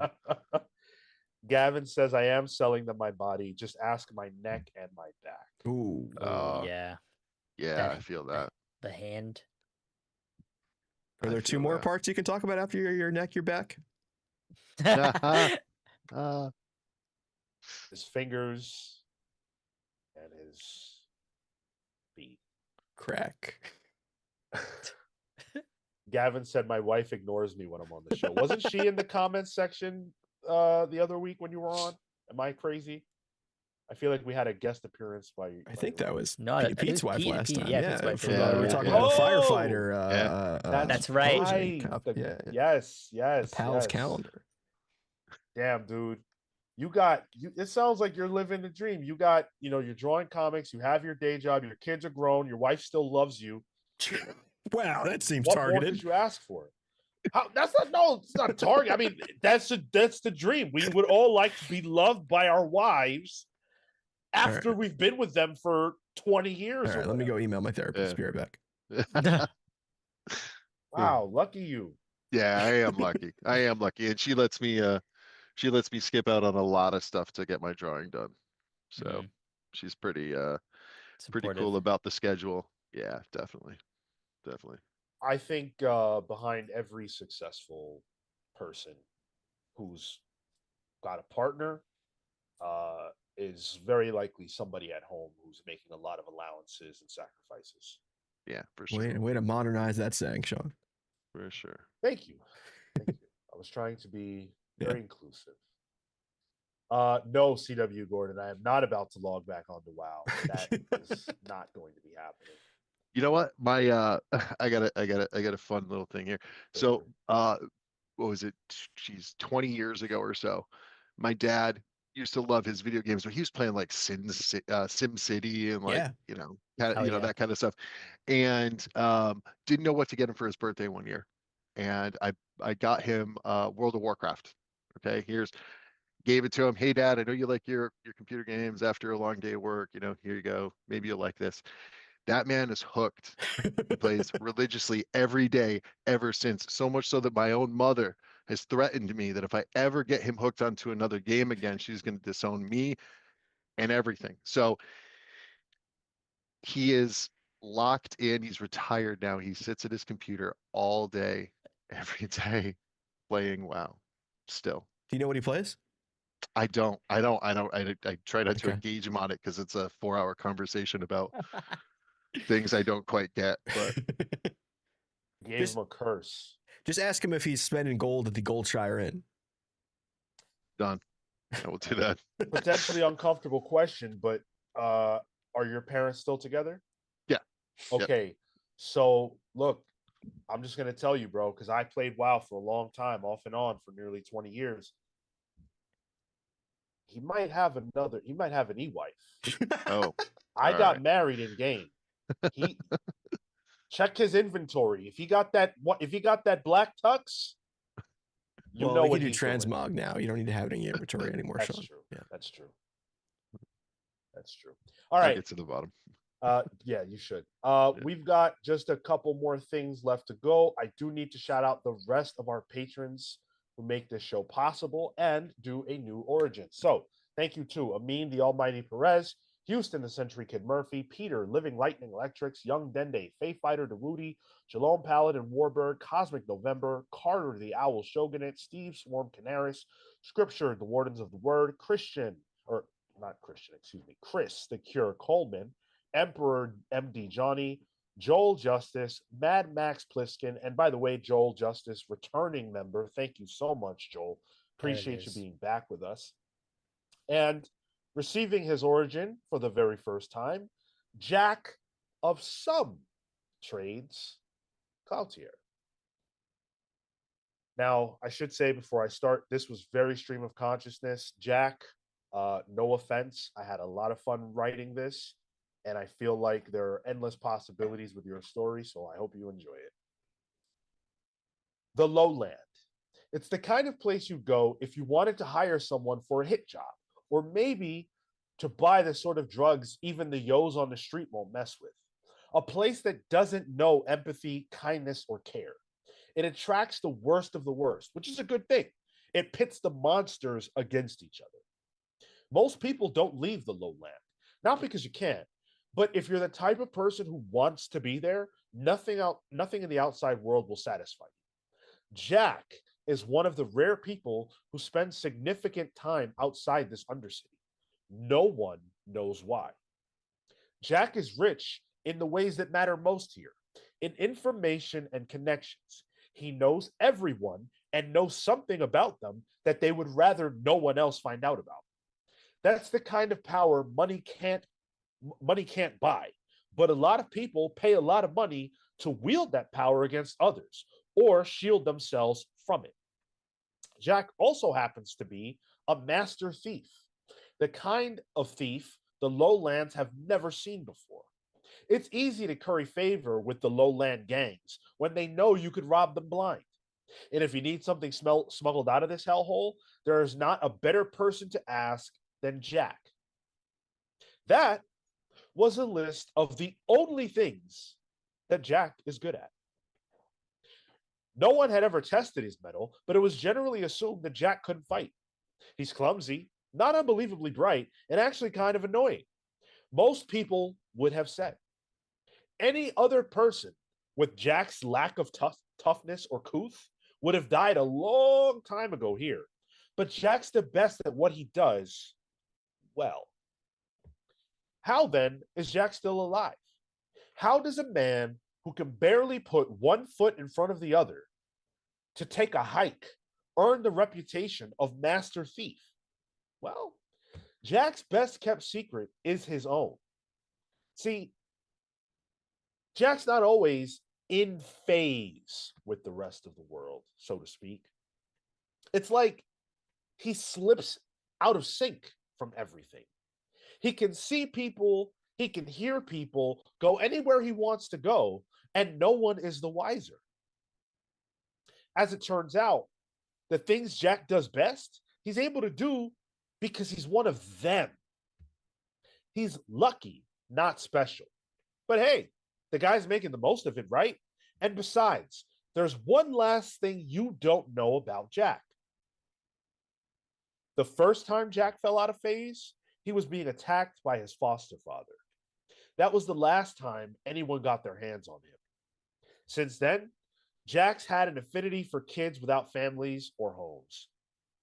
He uses the money he makes from the lowlands to run and operate a rescue home for kids. Does the good of Jack outweigh the bad? Those kids probably think so. But I'll tell you one thing. Up until today, you didn't know Jack. Now, you sort of do. Welcome, Jack, to the Palsverse. Nice. Interesting. Phase powers of some sort? Yes. Huh. Okay. Man, I was trying to play, like, visualize it in my head. Yeah, just like Kitty Pryde, you know? Okay. Yeah. We will be playing the GOAT game, Hayden, absolutely. If you enjoyed that origin and you would like one of your own, the only way to get it is to join us over on patreon.com/the comics pals. Join the Palsverse tier or better. We'll get you in line to get an origin and a superhero or supervillain nickname of your own. All right, without further ado, let's jump into the GOAT game. Pete, are right. you in on this? You playing? Yeah, let's do it. Awesome. All right. Who's it going to be? Who is doing this? Motherfucker. Oh, Tyler, sounds like it It's is. just me. Ah. Not again. I can't believe it. Oh, man. Fuck. All right. What am I what am I going to have to fucking talk about? Oh, wasn't it me last week? Yeah, it was you last Yeah, I week. think so, yeah. Oh, no. Who is it? Who is it? It's Apollo. Oh, of Apollo and Midnighter? Yeah. Good luck. Tyler's torture time. That seems to be what the segment is, CW Gordon. Fuck, I don't even know Apollo's real name. I'll start the timer when you start yapping. Apollo, most notably one half of Apollo Midnighter, one of the main members of the Authority, is the greatest of all time, mostly because he is what the world needs. Superman is all powerful, super strong, but he's a little too idealistic. Apollo is the realistic Superman for our times. He knows that the world is a little fucked up, and he's here to fix it, even if that means doing things that people like a little boy, Blue Blur over there, would find a little uncouth. Not only that, but he's gay, and we love a little diversity, a little representation in the world. So that's why I would consider Apollo to be the greatest of all time. All right. God, You know what, Tyler? I gotta say, that was solid. Sure. I didn't go into any of his backstory because I don't know it. But I did what I could. Well, you guys know the routine. Get your votes in the live chat to tell us if you think that Tyler gave a good pitch for why Apollo is the greatest of all time. And while you do, I wanted to shout out Club 614, who first time in chat. I usually catch the full podcast after you guys are finished. First time being here. Love you guys and your show. Thank you so much. Hey, thank you. That's very nice of you. And I want to do a shout out to Blur Jose, who purchased a new logo hoodie. Oh, What? already, dude? Looks like it. You're gonna beat me to the punch? I gotta get a hoodie. I just got an email. They're shipping out. So Okay. Good. Thank you, Blur. Appreciate that, brother. And anybody who wants merchandise from our store, if you want new look shirts, hoodies, everything else, we do have a Streamlabs link that I can't share in the chat with the. I can send Okay. it. Yeah, we'll get that out to you guys. If you wanna, represent us on your body, it's the way to do it. I'm excited for the tote bag. I'll be honest. Yeah, that looks cool. Does Streamlabs ship outside the US? Good question. I'm gonna figure that out for you right now. Yeah, I don't actually know the answer to that. I hope so. Speaking of shipping outside the US though, Amin is receiving or has received some really sick original Gavin Guidry artwork from a month Ooh, ago when we had what? or 2 months ago when he drew live the Ultimate Spider-Man. Whoa, where Yeah. is that? He'll share it on the Discord when he's ready. Yeah. Sick. Well, Tyler wins Oh, I do. 71%. Wow. Yeah. Okay, I wasn't confident with that one at all. Yeah. Congratulations to you. And to give you context, they do ship out. These are the only countries they don't ship to, so they don't. Tyler, you're sharing your screen. Oh, okay. Well, there it is. I don't have to say it. No porn. Well, no, it's just I was looking up the shipping things. I So yeah, know we can't go into any of the war torn areas of Russia and Ukraine right now. Belarus, Ecuador. Why not Ecuador? What's Why going not on with Ecuador? Yo, what the fuck? Cuba, Iran, Syria, and North Korea. What you got beef with? I mean, this is a huge blow to our North Korean audience.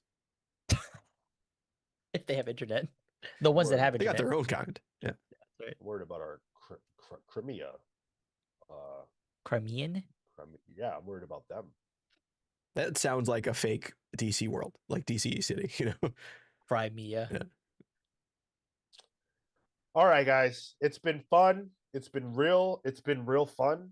Pete Collins of the Bardic Verses. I want to say I want more to say. I don't want to just say of the Bardic Verses. What else can I say? Yeah. Of the upcoming Holiday Spirits Volume 3, of cinnamon buns. I like cinnamon buns. There you go. Is that a property you worked on, or of, just the food in general? Pete Collins of a gallon and a half of coffee that he drank to attend this today. Pete Collins of God of War fan based yeah, Pete Collins winning at life. Pete Collins, there it is. grown children, wife who loves him still. Who Stop saying still. I'm just saying it is the belief. Yeah, that's the story. Yes. Statistically speaking, yes, you are Yes, beating the yes. statistics. Yes. Yeah. How many of our wives or girlfriends ever appeared in the chat? Pete Collins has a great thing going, and so he's winning. Pete Collins winning. There it Love is. I Pete only Collins had- winning at Pack Illustration on all social media There you go. places that matter and don't have too many Nazis. Sick. Hard to find out, but yeah. Yeah, there's only like a couple. Well, few- one place that is Nazi free is the Comics Pals channel and Discord. Join the Discord, like the video, subscribe to the channel if you would like to. We thank everybody who does that. This week, Monday, you can anticipate Pals Preview as always. Wednesday is Pals Polls at 8 p.m. Eastern. And then from that point forward, we are New York Comic Con bound. We will tell you when we'll be doing the main show next week, but it won't be on Saturday. I can tell you that for sure. It will not be on Saturday. So it'll likely be on Sunday at some point later in the evening. We'll keep you posted.